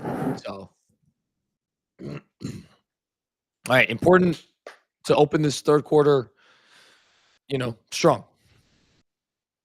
Don't let them get momentum. And interesting. Okay, so you ran the initial action with Bridges and Towns. Now Towns gets it, and then he's running into a DHO with Brunson with an empty side over there, which it's a harder area to switch. I kind of like how they ran that. So you get an empty side, 2-man game with Brunson and Cat. Yeah, that'll work. Especially if the goal is to give Brunson the lane to the rim, because it's not going to generate a ton of Cat pops. Yeah, because it's just a condensed area, but it'll be a nice way to generate a drive for Brunson. He gets to the line. Yeah, and thank goodness for his free throws tonight, because it's keeping him efficient. All right, crowd a little sleepy, which you expect, but hopefully the team still has whatever energies they had in that first quarter. All right.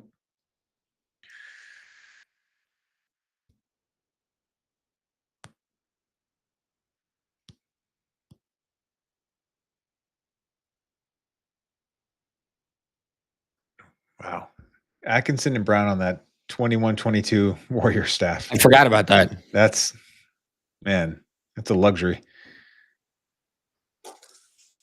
Tough assignment for Huck Porty there to deal with that guy coming down the lane, but did what he could. Forced him to take a floater. And here's Donovan Mitchell to start the third. Yep. Right? as we probably should have expected. All right, we got that's a foul. Thank you. All right. Mitchell just ran right through Brunson. Is that a Brunson? No, that's not a Brunson because no, he was trying to set the screen and Mitchell just went right through his chest. Yeah. But Mitchell definitely has come out with a little extra fire here. Yeah, I mean, again, no surprise. Nope, just weather the first 3 minutes or so. Yeah. Brunson screening for Cat. Oh, yeah, he could have come back to Brunson. Not good cut. Ooh. It's good look. Great pass from Huck. Yep. Tough pass.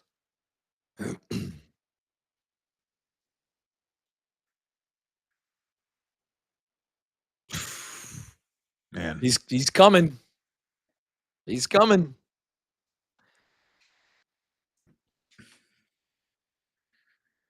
It's a foul. So they were switching that, and that's the switch pocket. It's a little opening that you can get. So the Knicks are just going to switch that, and it's just that if you can shoot from that area, that's an exploitive zone where you can shoot over the top of it. If you don't switch up, like Bridges has to be more aggressive and get into the body sooner. Yeah, and that's, we're having one of the 10 most dangerous offensive players in the sport. Yeah. He's also shooting from 30 feet away. So, I was about to say. Great look. Great. Come on, make that. It's great driving kick from Bridges, too.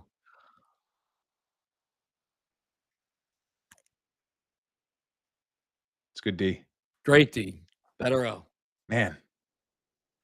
All right. And they've now taken 10 points off the lead if you go back to the first half.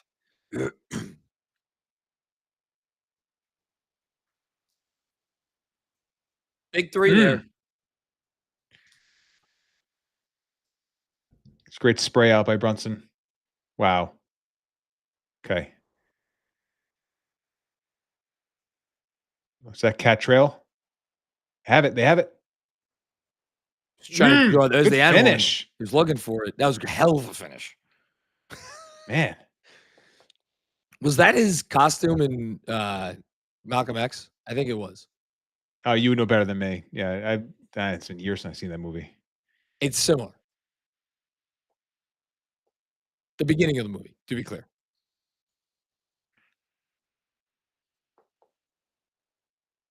Big three from Cat. How does he get that off? I have no idea. That's so impressive.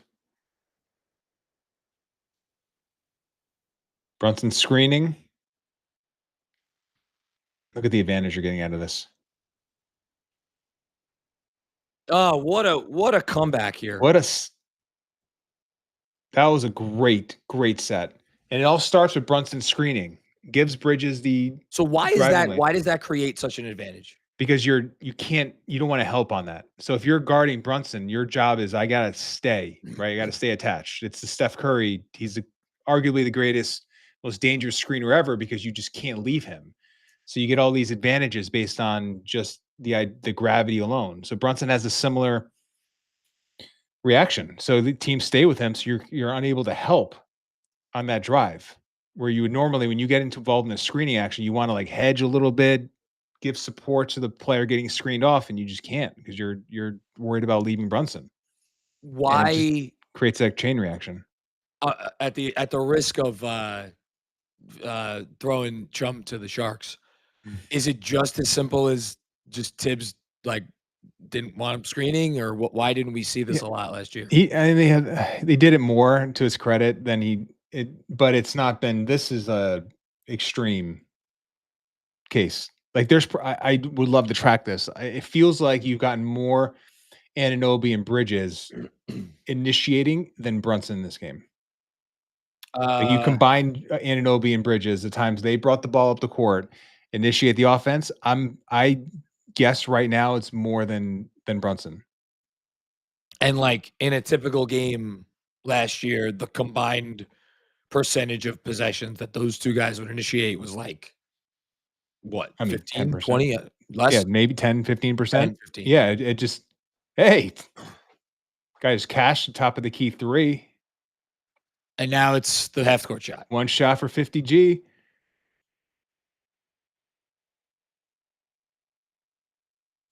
Now, are you doing this baseball pass style, or do you kind of get it where you're in like a quasi shooting form, or are you just like underhanding it? What are you doing? What's the plan? Me? Yeah, you. I'm handing the ball back to the gentleman who gave it to me, and I'm going back to my seat because there's not a fuckload chance in hell I'm making this. He went jump shot and missed it by 15 feet. All right. I don't know. Good showing. No, I probably would have just tried to heave it. Yeah. What? Yes. So lead back to 15. You weathered a storm a little bit. Listen, great, very important push. Very important push. We got a Scatterboo. It was down to 6. Yeah. Right? And now it's we should reset. So lead is back to 15 after being down to 6 points. The math doesn't add up. Hold on. Because it was 60.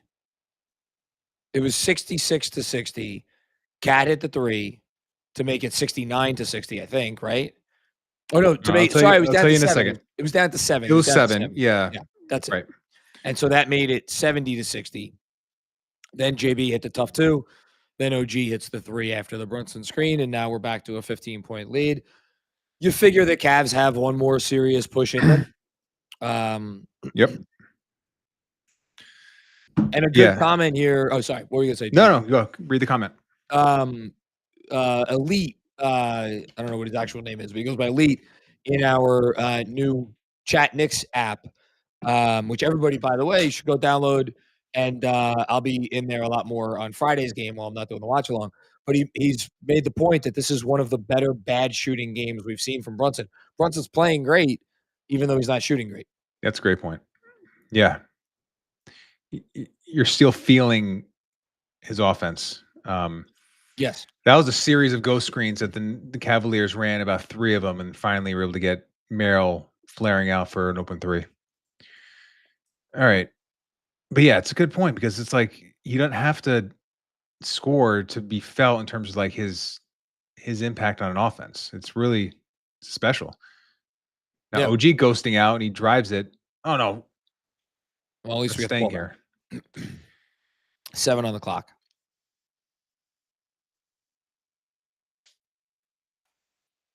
I mean, we should say, the Cavs injuries that they have tonight with Garland and Strus and Hunter out, more impactful, I think, than the Knicks injuries. But I still think because this is the first game with the new system, I put these guys on even par tonight. Yeah, I think that's completely reasonable. Great pass from Bridges, by the way. Yep. Great game from Mikal Bridges. Man, he is special offensive force, man. Nothing you can do about any of that. What was that? Calling an offensive on Huck Porty. I don't know what he did. Maybe we'll get a replay. All right.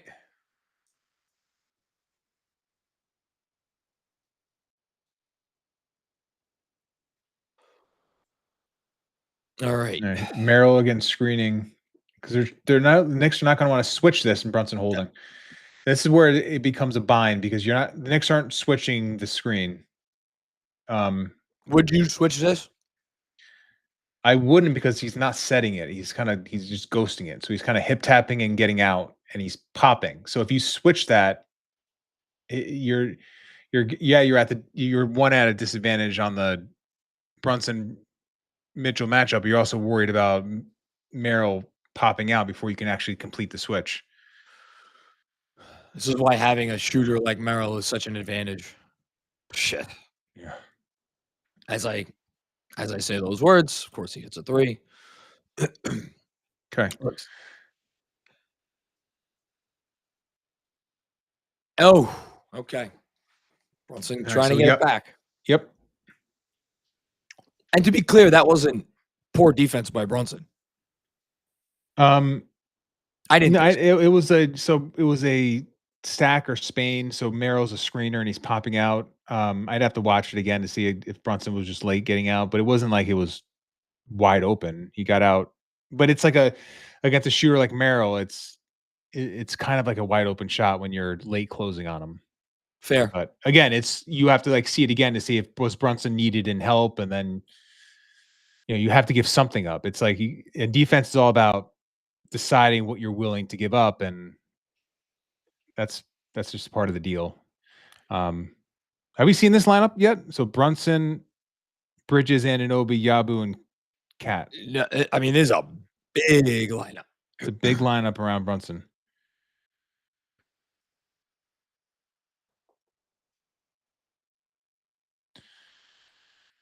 All right. I don't know if Allen beat Yabu down court there. But if he did, that's disconcerting. Yeah.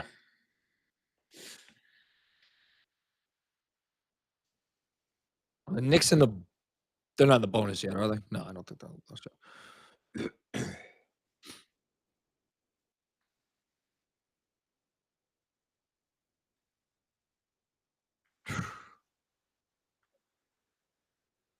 Come on. All right. Good pursuit there.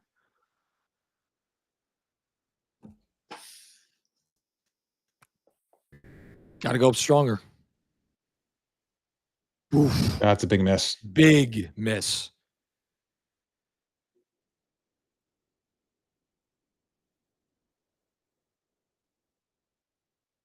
Oh, no. Is he all right? He's okay.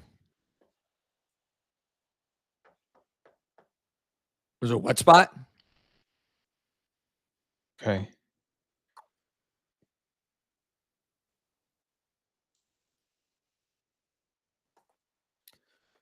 Blew a tie there. That worried me. I thought he'd like pop something. Jesus. I mean, here, let's see this again.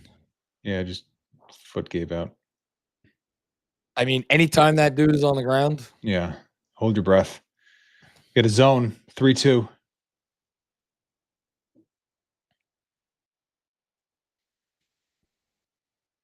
You got to get Mobley at the top. You're going to have to screen him. You're going to take it.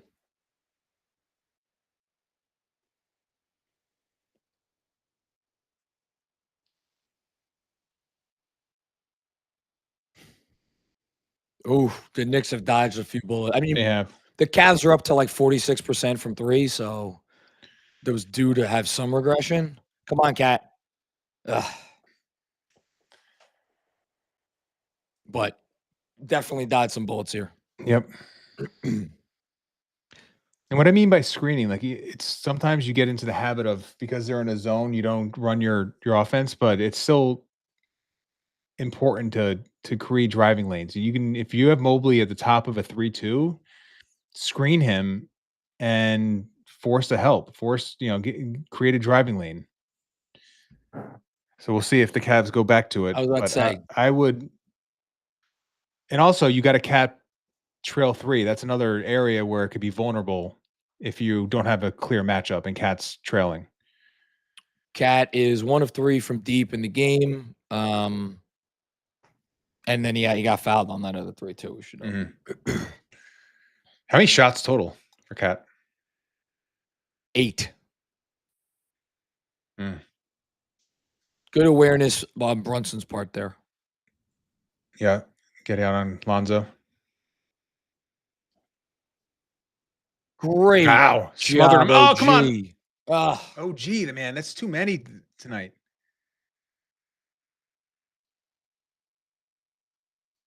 All right. Timeout. So 79-72 now. The lead is back down to 7. So Cavs made their push. Knicks made their push back. And now the Cavs have pushed it back to a 7-point deficit. I think maybe some unforced errors by the Knicks over these last few minutes. Yeah, I mean, OG in particular, his passing has been very shaky. What's he have? He must have 3 or 4 turnovers tonight, and I feel like all of them have been just bad reads passing the ball. And that was after a great defensive play too. Yeah, and he's been unreal defensively. Like, he's been awesome, especially off the ball, like coming in to help and providing support. just can't have some of those passes. Yeah. But, the Knicks have answered every time the Cavaliers, it's been 3 or 4 of these runs, the Knicks have answered each time. So we'll see. They can do one more of those. It feels like if they can extend the lead into the mid double digits one more time, they can just go a long way winning the game. We're getting a fourth quarter run from the Cavs. There's no margin. Don't forget, third game of last season. Yeah. Knicks were up 8 on Cleveland, I think in the fourth quarter. Mm-hmm. And that game ended up not being close in the last few minutes. It was not a good performance by the Knicks down the stretch. Well, that was the game. What, Cat had 5 shots or 7? Yeah, it was a low scoring game, which is kind of like he's had a few more tonight, but it just feels like he has not been involved much in the action, in like the direct actions. Which look, it might be when he had that comment about just learning and figuring it out, and we'll see how it's going to work. I just wonder how much of it is his realization that he's just not. This offense is not going to feature him in the direct action as much as it did, maybe as much as it ever has for him. Yeah. So I think that's going to be a big adjustment for him. But you're seeing like Brunson, where you're not, even when you're not making shots, you are getting so much value out of the gravity that you have as a shooter. So yeah, and also on the defensive end, Cavs targeting Jalen Brunson there for a few minutes. Yeah. Mm-hmm. Yeah, and big question was, or one of the big questions was, how much is Mike Brown going to switch Brunson onto these dynamic wings guards? And again, when I mentioned the ghost screening and the fact that Merrill is popping out, it does make switching harder. Like, I was listening to Brian Gates, who's an assistant for the 76ers, talk. He was giving a clinic a couple of months ago, and he was saying how they are just, as a rule, not going to switch ghost screens anymore. You're just staying on your man. And I think a lot of teams are just going to that, because if you're not going to be screened, you're not switching. And if you're ghosting out of it, you're technically not getting screened. So I think it's trying to limit some of the confusion that ghost screening can give you as a defense. So I think that's part of why they're not switching Brunson onto the Mitchell. But we'll see in the fourth quarter if that changes a little bit. Yeah. All right. We'll also see how much Brunson plays in the second half. Yeah, that's another good point. Terrible shot. Not a good shot. That was a poor shot. That was not a good possession. Yeah, and he's complaining or hurt. I think he was hurt. All right.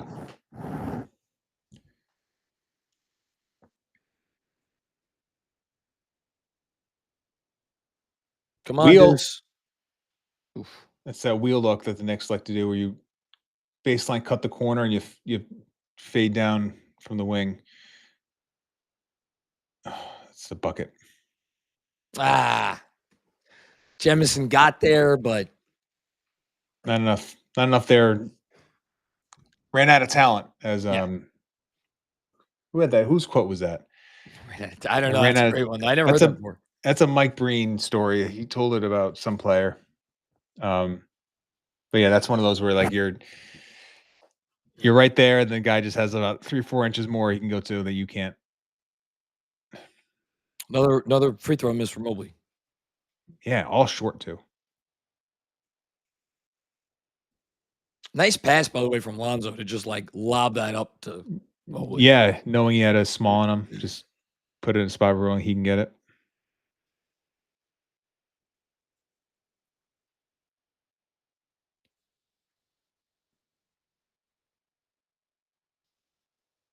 All right, so we got Jemison, Shamet, Deuce, McCall. Come on.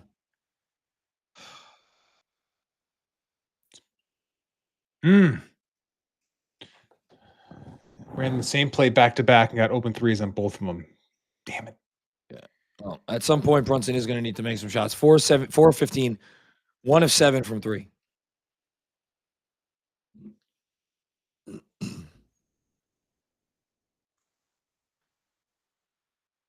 You think we're gonna get Kolek here in the second half? I do, yeah. Yeah, he's on the bench, getting ready to check in, actually, as you said it. It's dunk. Okay. What is that now? 17-4 run? Yeah. Yep.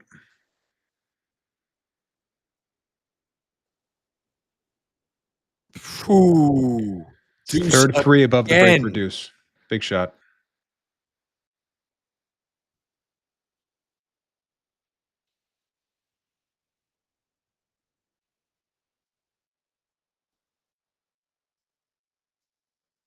Great hands, Mikal.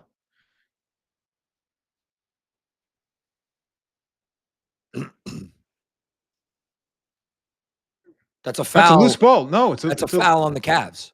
Yeah, well, it's not a foul on Deuce. It's not a foul on Deuce. That should be a foul on Cleveland. What's the call? Knicks ball. It is. No, it's absolutely yeah.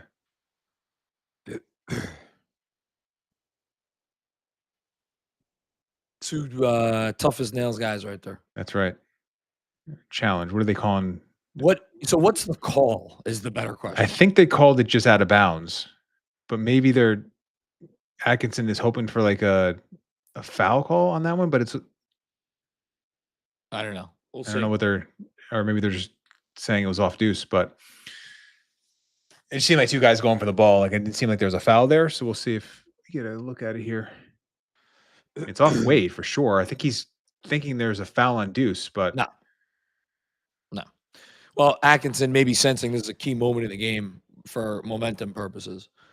So it'll be interesting. Again, already the thing that I'm kind of keyed in on the most looking ahead to the fourth quarter is so Brunson, again, not a great shooting game for him, but up until the last few minutes, we both agree he's played a good game, making a lot of the right decisions and the right reads and doing stuff off the ball. And now last couple minutes before he came out of the game, calling his own number a little bit more, hasn't looked as good. It'd be interesting to see which version of Brunson we get down the stretch. I agree.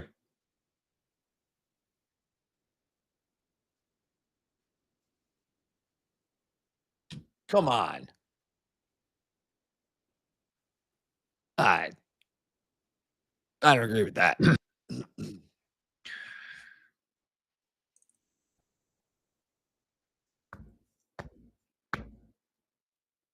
I guess I don't know. I don't think you overturned it. Yeah, he was going for a loose ball. Yeah. All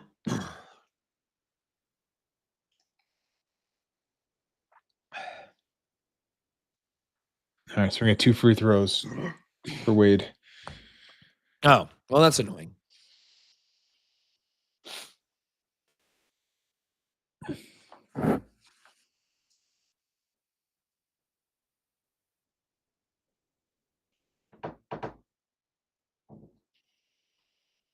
I missed the beginning of this story, but it sounds interesting.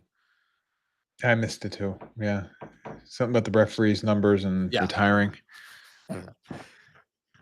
Missed free throw from Cleveland. One. You know, Cleveland has not gotten to the line a lot tonight, but they have not taken advantage when they have gotten to the line. 5 for 9 as of right now, I believe.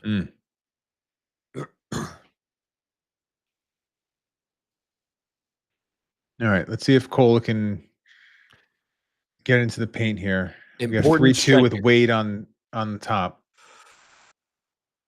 Oh, he didn't have the handle. Nice, quick. Big shot. Yep. And to your point, Cole getting it to him. Yeah, like as Mike Breen said, barely had it in his hands.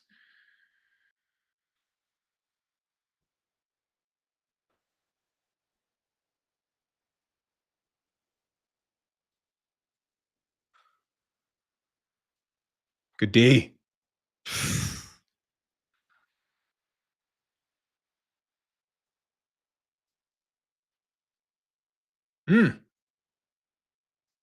Nice.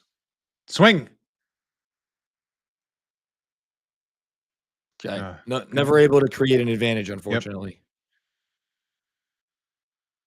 Travel. Deuce.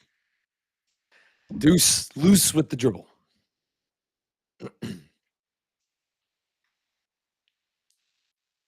Yeah, I mean, Mitchell's been, we could try to put a sugarcoat Brunson's game. Mitchell's been the better player tonight. Yep. Right now, he's by far been the best player on the floor. Yeah, I mean, he's 24 points on 10 of 17 shooting. Yeah. Good job, Kolek, getting back in it. Doesn't make a difference. Yes. No, you're right. He made it. Listen, you make a layup that would have been 70% on a field goal percentage down to 55 because you got in front. Well, look, I don't know what percentage of defense is effort, but it's a non-trivial number. Yep.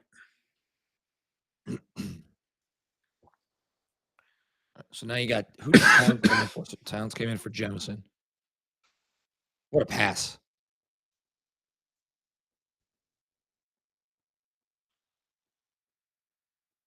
That's tough. I got to get earlier pickup point there.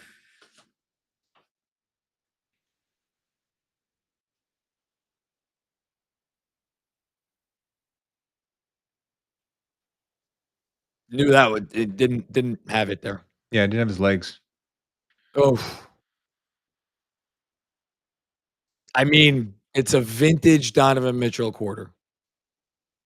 Absolutely lit up this place. And I'm sure the building is pretty quiet right now. I mean, it's a great player being great. Yep. I mean, OG went for the steal there, so I don't know what you want to do about that. I don't know. Is there something defensively, like put a different guy on him, you think? Like Deuce is in the game, OG's in the game? Yeah, I mean, I'd have to look at the numbers tomorrow. It feels like Mikhail's had some of the best success against him overall. I mean, Deuce had the coverage there. He can just shoot over the top. It's easier. Yeah. It's an easier look. I mean, it was a pull-up, above the break three. Yeah. Yeah, I think I'd feel generally okay with I think Mikhail's it's been good enough for give him the fourth quarter assignment. We'll see early now is how aggressive Mike Brown will be in terms of just getting out of his hands. Remember Sacramento 2 years ago, where it was like, all right, we're just not letting Jalen Brunson beat us, and it was Josh Hart layup after layup because he was so aggressive, taking the ball out of his hands. But this is all we're kind of learning, right? It's learning how Mike Brown is going to handle a guy that's clearly doesn't have an answer for right now. And you just stick with it and hope some of these tough shots start missing, but we'll see. Feels like the Knicks have held off charge after charge, and they finally, the dam kind of broke here, and Mitchell kind of kicked it down. Knicks still above 36% from three, so it's not like they're cratering from deep. But again, it's like, what do we got here? Kolek, man. Tyler, the creator, creating a little offense for himself. How you doing? Yeah, getting it over Jared Allen.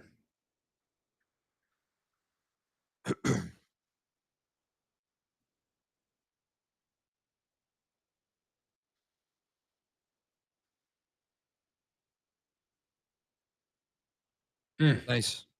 Okay. Stood your ground.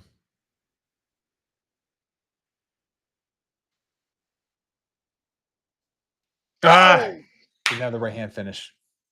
He did, right? You got to go to the right hand. Yep. Ooh.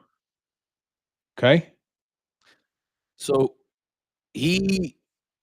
sometimes he could push it a little too much. Mm-hmm.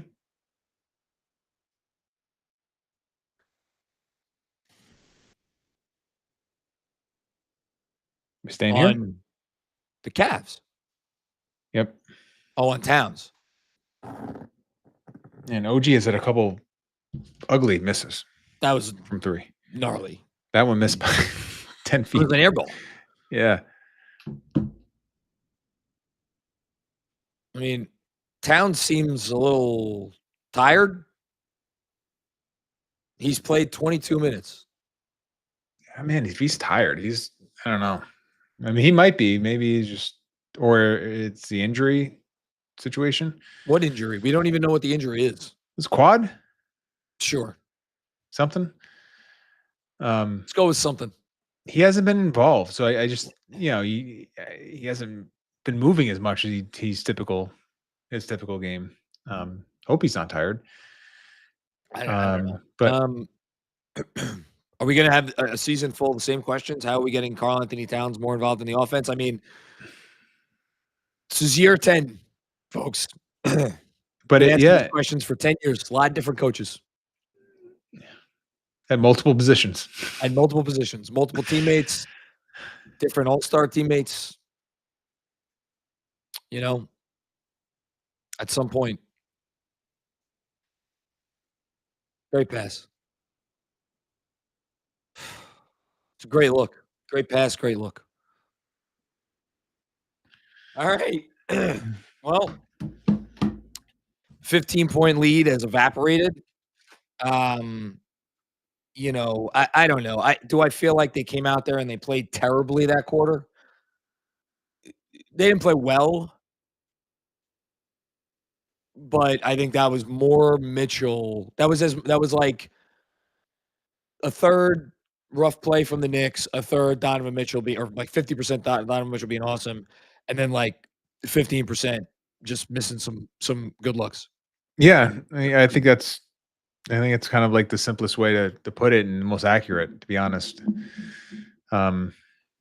We both mentioned Brunson getting a little call his number a little too much, over dribbled a few times in that midway point of the third quarter. But yep. We talked about the Towns factor here. It is, how are they going to get him? Maybe they go Cat at the 5 with a bench unit to get him going a little bit. I mean, that's what this is, isn't it? Yeah. I mean, he's in there. He's been at the 5. He came in at the 5 for Trey Jemison. He's been a couple minutes, Yeah. And this has been 5 out, mm-hmm. which is like, what happened? Oh, there we go. Okay. The notion that, like, I don't know. I always, this is one of the things that kind of annoyed me a little bit last year, just in terms of the conversation. The notion that 5 out is the cure for everything, it's not, It's not, yeah. Now, granted, you did not have Jalen Brunson in the game for when you were just going 5 out with Cat at the 5. But, like, there were opportunities there. mm-hmm. All right, we got Sean here. Sean with a W. I think he's going to come on. Look at this. Coming in for the fourth quarter, tie game. Hello, gents. Hey. Can hear you, cannot see you. I should plug my camera in. That would help. Man. I mean, I love your voice, but I want to see you too. There you go. What's going on? Nothing much. The third quarter of Doom is back. Thank you. As Herbalescence said. Sam fucking Merrill. I told you, John. I know you did. You cannot leave that guy open. Donovan Mitchell's holding up his end of the bargain of my parlay, and listen, Jalen's going to get there. Is he? Yes. What's the Brunson part of it? They both have to get 24. No, 20. Yeah, they both have to get to 24 points. So since we praised the Knicks for taking decent care of the ball in the first quarter, where they only had 3 turnovers, since then, 9 turnovers over the last 3 quarters, so 12 in total, and the Cavs have scored 18 points off of those turnovers. Mm-hmm. And that's also one of those things where probably smart to expect more turnovers this year, which is part of the deal with when you're trying to play a little faster. But I think some of them, by the guy talking right now on screen, OG, just been unforced. Not like you're even trying to get great look at it, just bad passing. All right. So we got multiple unsung heroes for both teams here.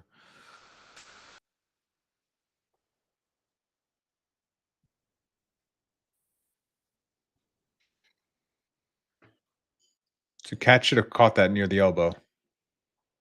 Got pushed out by Allen. Oh, dude. Oof. How? Wow. I don't know how. That was the longest 2 seconds I've ever seen. Wow.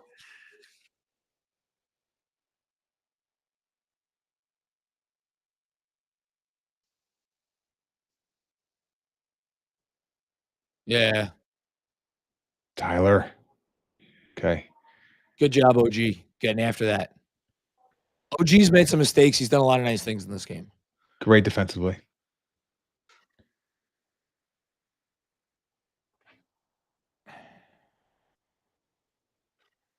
Great And set. one. There we go. That's it. So what did you like about that one, Deej? It was just like get an advantage, get a closeout, win the closeout, and then the cut by Cat. It's wow, nice finish. That's the stuff that Clarkson can do. Yep, he's capable. Very underrated. Capable. Yeah, underrated playmaker. Look, the numbers, men lie, women lie, numbers don't lie. The numbers on his like pass percentages and assist percentages on drives, like they're not bad. They're solid. They're solid. Yeah.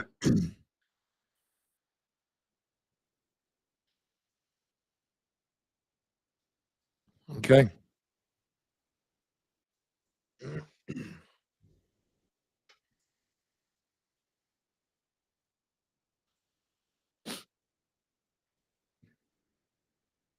All right, Deuce, important defensive minutes here.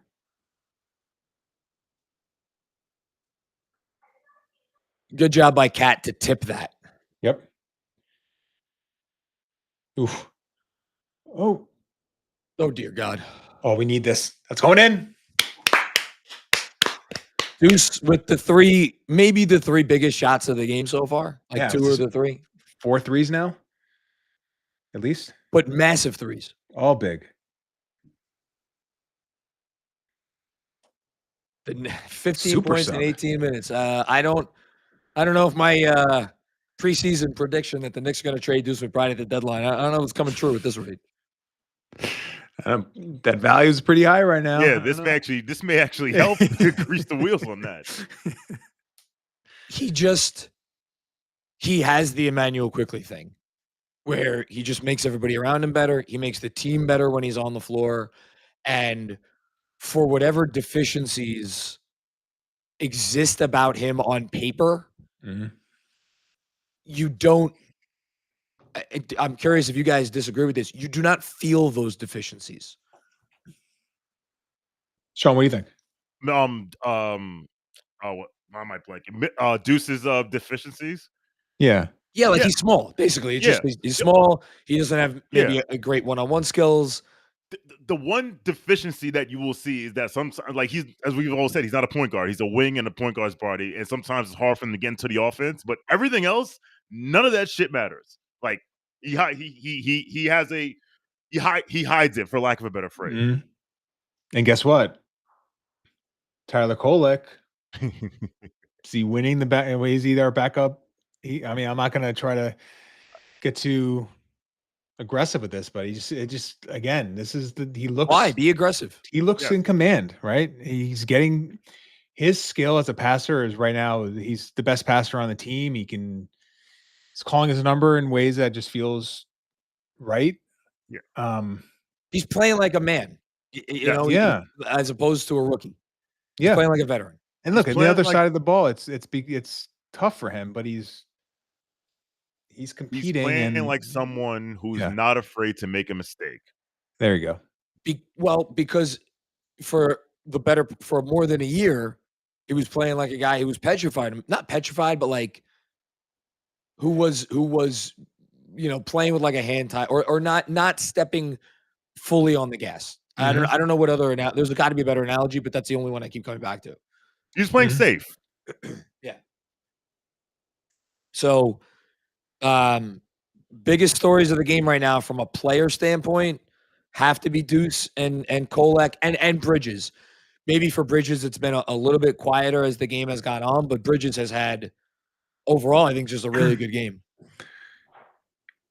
And I think Anunoby has been defensively awesome. Defensively, yeah. Offensively, it's not been. I mean, great. We say that, and yeah, he's got 17. 17 points, put on 15 shots. Hey, 11 rebounds, and you called that early. I was about to highlight that. Yeah, a lot of and you feel it's not like right place, right time rebounds. Yeah, it's like you feel his rebounds. Yes, Brandon's pointing out in the chat, OG has 4 turnovers. That's why he's not having an A+ or an A or maybe even a B+ game. But it's a strong B, maybe a B+. We'll see. I mean, Jemison gave them quality minutes. Can we say that? Yeah. So Deuce didn't have Deuce. OG didn't have did he have an 11 rebound? I don't know. I'll look later. I can't remember too many double-digit rebounding games. I can't remember. Oh, you, sir, have been Brunson by Deuce McBride. I didn't realize Brunson had 18, so he should hit this fucking number. Yeah. Getting to the free throw line.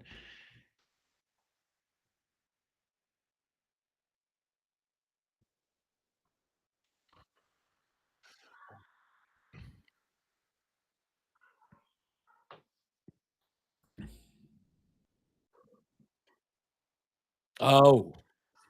Okay. So when they brought in Brown, this was the action where you can get Sabonis in the Kings offense isolated at the free throw line and let him face an attack with space around him in a 5-out look.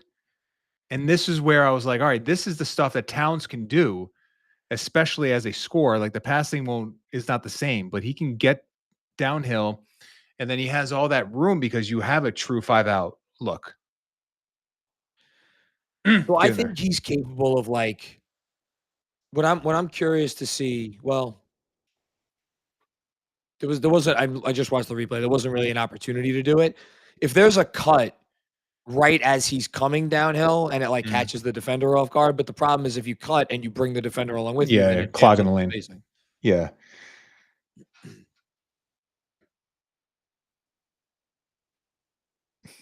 Another response. Big time. Just big time stuff. All right, Mitchell back.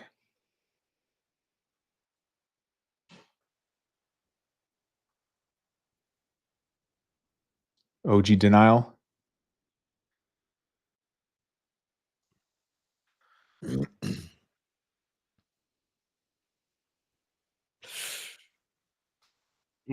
Good defense. Whew.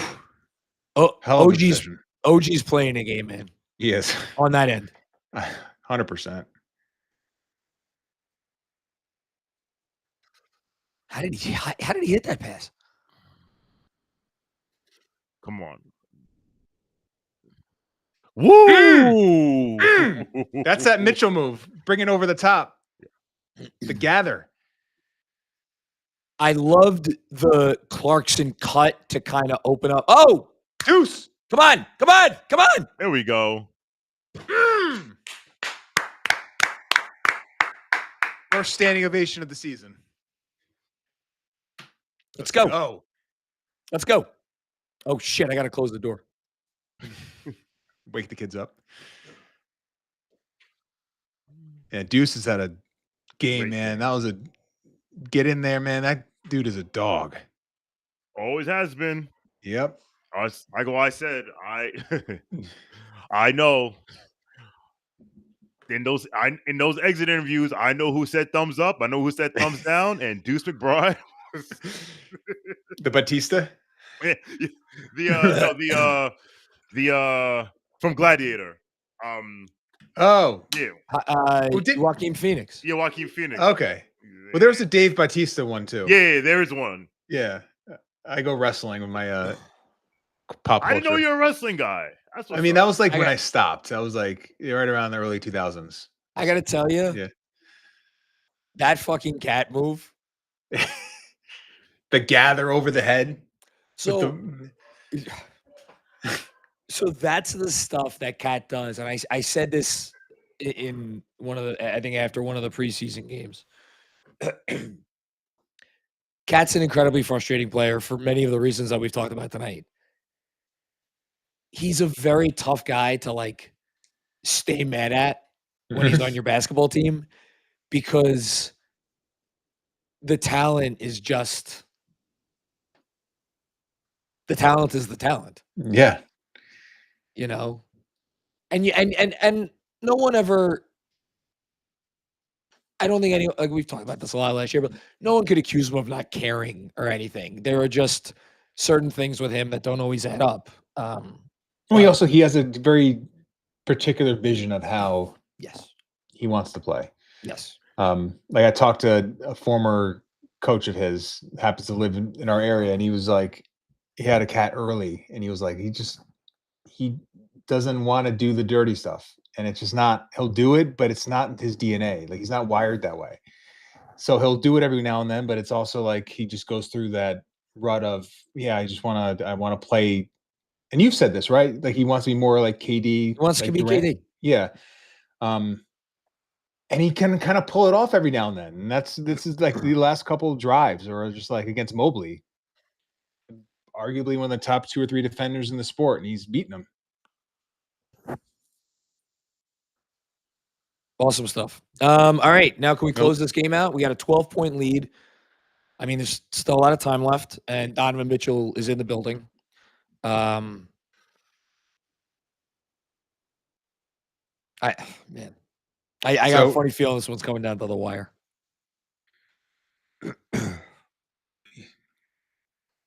Towns back. He's up to 19. It doesn't take a long time. No, it doesn't. For him, you know?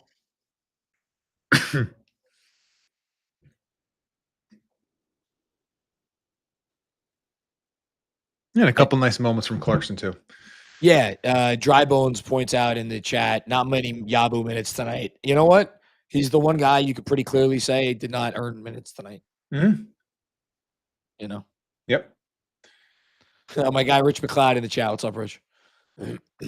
Shout out to Armin, El Coriano. Got a lot of friends here tonight. Dan Hidalgo.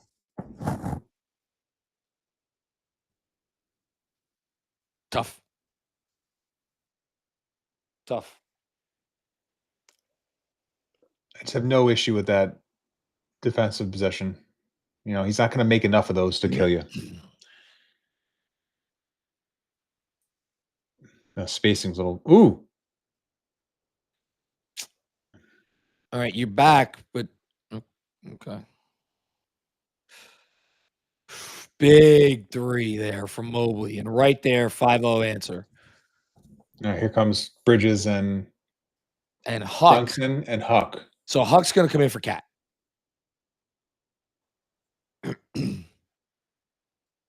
Whoa!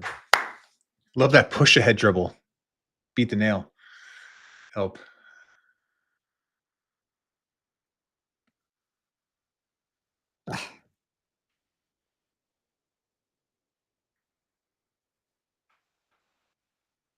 That was a tough runner. So tough. Off glass too? Yeah, man, that's not easy. Nice minutes from Kolek, man. Very nice minutes from Cole. Oh man. Take a deuce out. Maybe a rest. This is the starters? So no, because starters, Cat's off. Yeah. So it's Clarkson and Shamet in for OG, and OG's also played kind of a lot of minutes too. So good D, Huck. Great D. Wow. Did not expect that one from Lonzo Ball.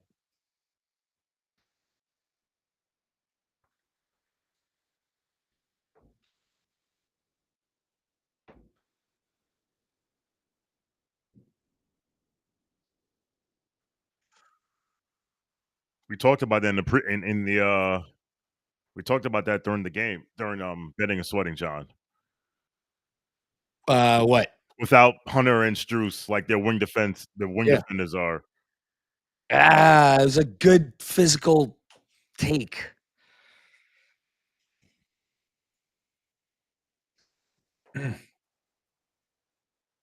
Big three. These dudes won't go away. You got to answer. And this is all without Mitchell on the floor, which is tough. Bridge is at the 4, by the way, right now. Come on, JB. Big answer. It's a big answer. Against Mobley, too. Yep.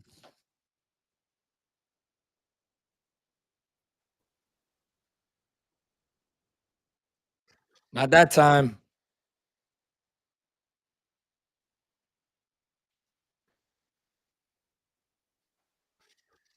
They're trying to get I wouldn't live with this though. That's the only Yeah. That's a travel. That's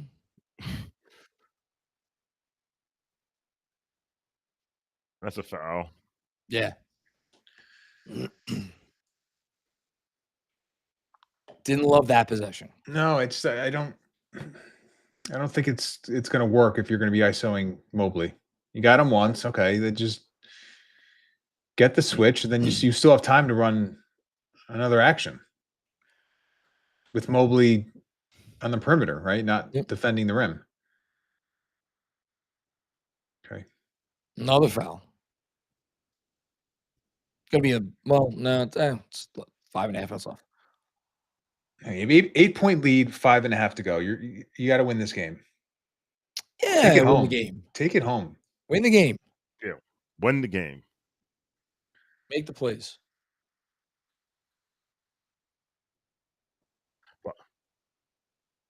Well, they got to take advantage of this. I mean, Allen's good, obviously, but sure.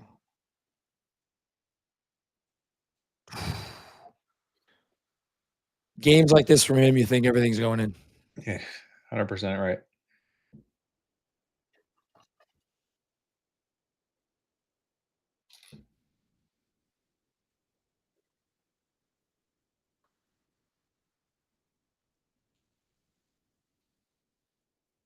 That's a foul.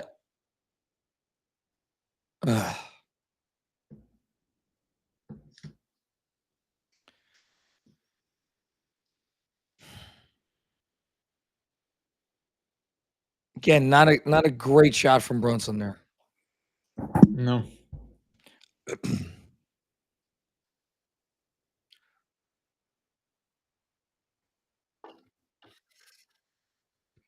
Challenge it then. He's challenging it? No, I'm saying.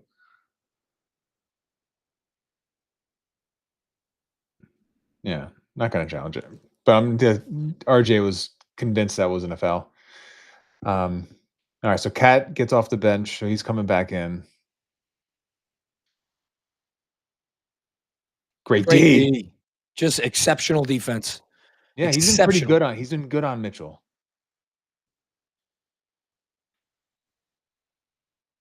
Yes, set a screen. Now you get the switch that you want. Yes, now go attack. There you go. And one. I need 5 points, Jalen. 5. What do you need from him? I need 5 more points. Oh, he's at 20. I need 25.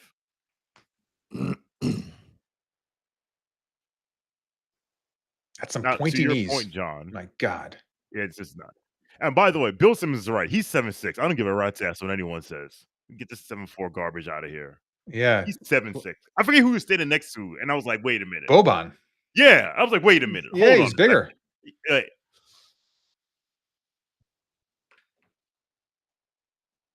Another drawn foul. Okay, so this is big. That's a development. Cramp. Looks like a cramp, the way they're trying to stretch it out. It's early, right? Amen Thompson in opening night and dealt with this calf cramp.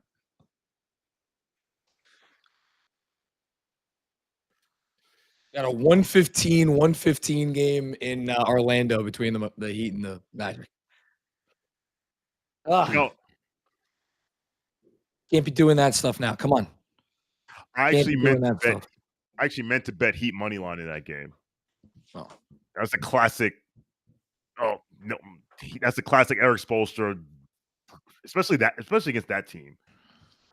This is first missed free throw.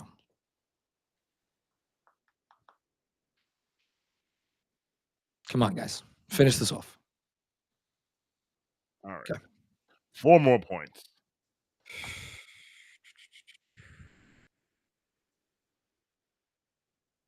So this is Man, there OG you go. again. OG again, getting in there, getting in the scrum.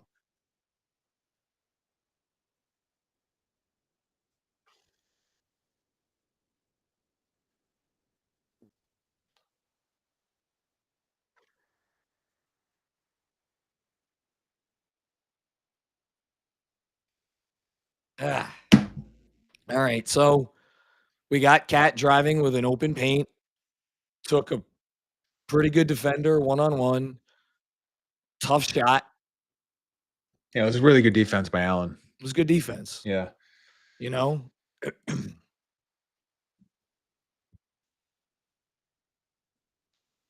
But that's not a strong drive. No, you're right. It's not. You're kind of falling away, fading away. It's not. Now we're in the bonus. And a guy that's going to make 2 in his sleep.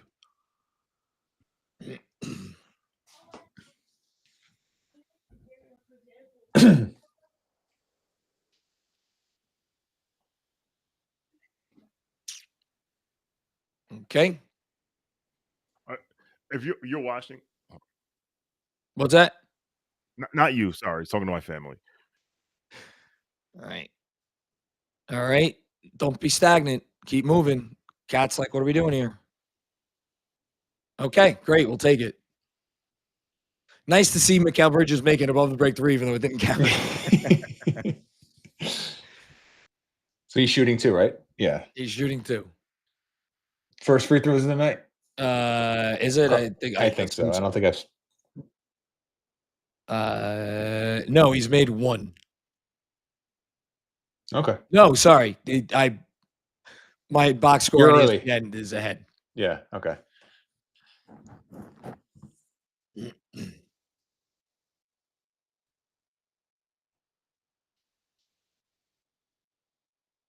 What a freaking game. That was a fun opening night game.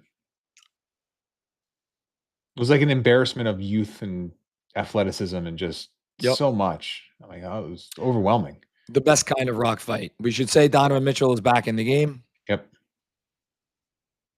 All right. So OG Mikal Bridges is on Mobley right now. Yeah.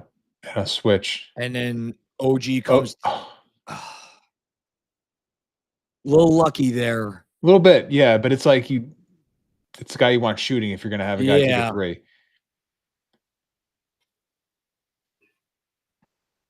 Nice. Spacing was a little off. What happened? Held him?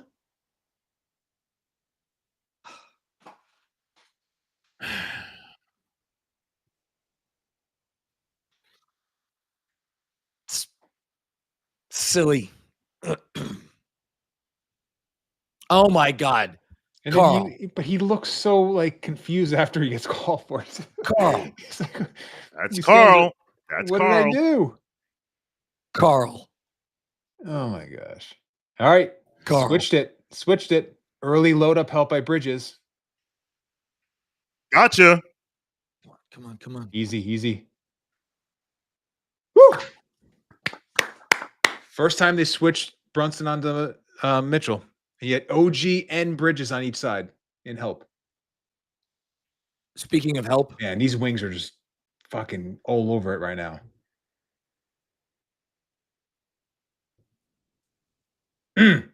Great possession. Yeah. It's okay. They're not beating them if they are taking those shots. Keep playing. Keep defending.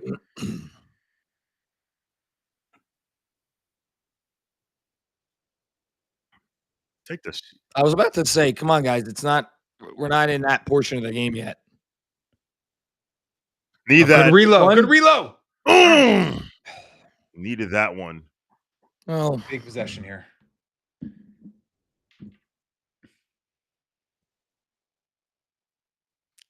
Can't leave him. Oh, and that John, 4 threes was plus 600. Cannot leave that guy. You cannot leave that guy open. So that's on Deuce. Yeah, it's an open shot for him. Look at this. Brunson off ball. Crunch time. Oh, it's a good shot. That's a poor shot with Brunson in front of you. Yeah. That was a brutal take if you're Cleveland. Yes. All right, Jalen. All right, get out of his hands. Now you just got to create the advantage. One time. Here we go. One fucking time. Let's go. All right, no timeout.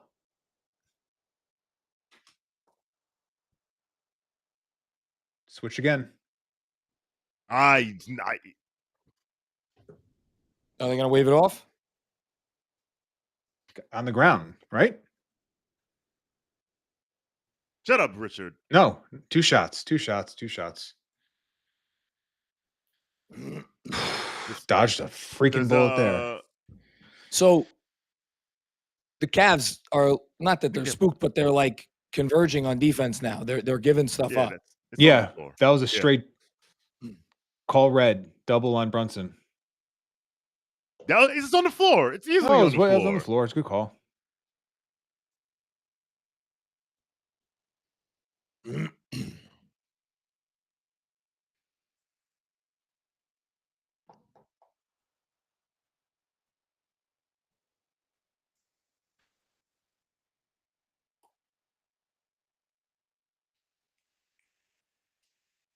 It's like the thing. It's like the cat foul at the end of game 1 against the Celtics. Mm-hmm. All right. You got a 6-point lead with a minute left. Dean Wade, move. Listen, send a 1-4 flat. Smart move by Mike Brown. There you go. What to explain it? Well, they go 1-4 knowing they're going to try to send help, and then you just have the whole floor open. So you have the driving lane, plus you have the doubles coming from the baseline. Yeah. So he's able to see everything.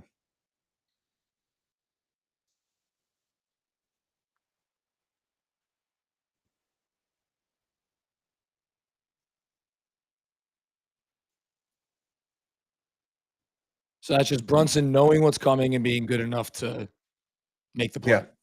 Yep. And to Legler's point, he's saying Wade's got to get into the body and sort of direct him to the double. And he's also 6'10" and doesn't have that sort of agility. Okay. Good, big miss. Good, big makes. Big makes. All right. 8-point lead, under a minute to go. Don't futz around. No stupidity. Let's get a stop here.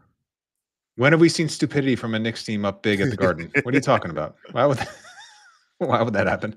That's a good cat. Stay down. That's a don't foul. Don't foul. I mean, I don't. It's not the worst thing in the world to foul Jared Allen there. Toronto is winning at the end of the third quarter in Atlanta by 21 points. What? I took Raptors +6 today because I said, what did I say? Oh my goodness. I said this during Takedown. I was like, this is the game where Atlanta, all the thing, and then here come the Raptors. And it's classic Atlanta. Classic Atlanta. Oh my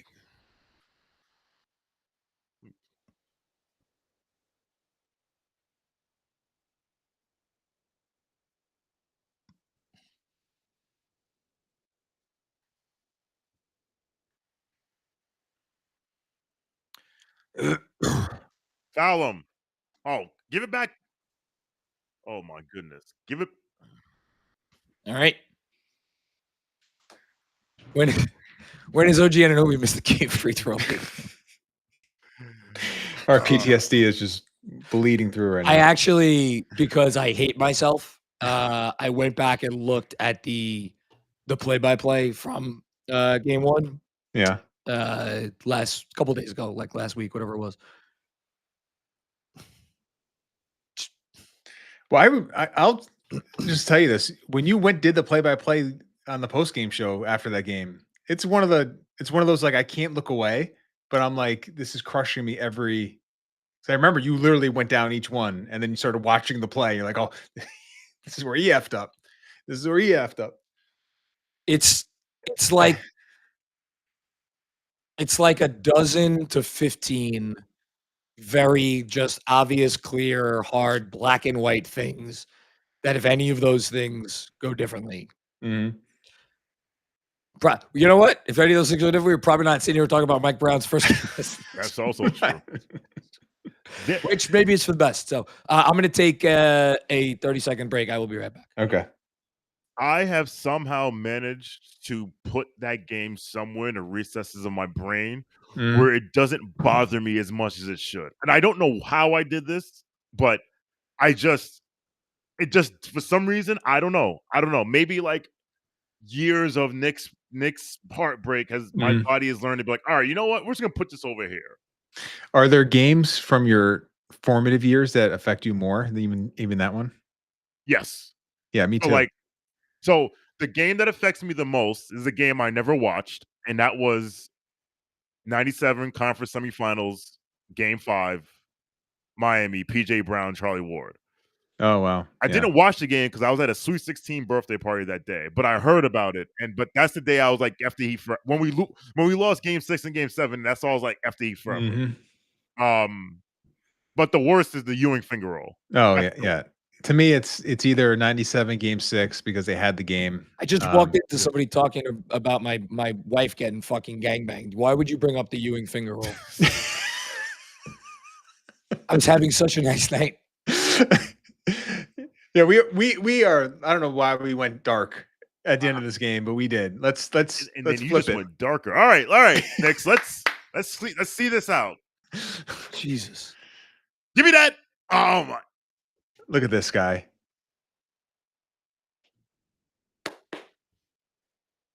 Love it. 10-point lead. This guy wants his all NBA first team, at least. Mero's gonna shoot. Jesus Christ. Yo, you cannot. This motherfucker. Oh my goodness. That ball got knocked out of his hand. Seriously? Just stay down. That's a crazy shot. Ooh, I won't. The scars. They're deep. What's happening? I don't know. I don't know. Fuck it. Do you know what's hilarious here? If they lost this fucking game, it would be because of you two fucks talking about the finger roll. You brought up fucking game 1 last year. You brought that up. No. DJ alluded to it first. Okay, so what you missed was when you left, I told DJ my mind has managed to put that game somewhere in the recesses of my brain that it doesn't bother me as much as other Knicks losses. And then he was like, which one was, and then he said, which ones of your former years bother you? And I brought up the Heat, and I was like, number 1 is the Ewing finger roll. But I want to concentrate on more important things. Like if Brunson just lets them foul him instead of knocking the ball out of his hand, he goes to the line, he gets his 2 free throws, and I hit my parlay, but I didn't. Tough beat. But whatever. I'll take the win. Good win, man. Hell of a win.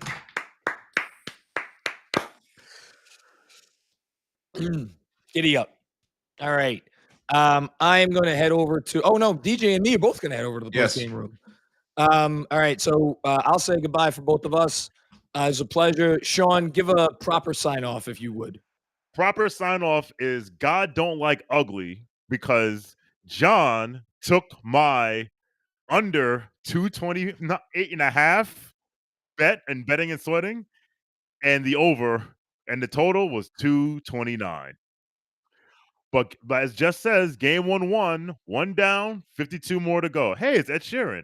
For Jonathan Macri and for DJ Zulo, I am Sean for W. Thank you for listening. Thank you for watching. Peace out.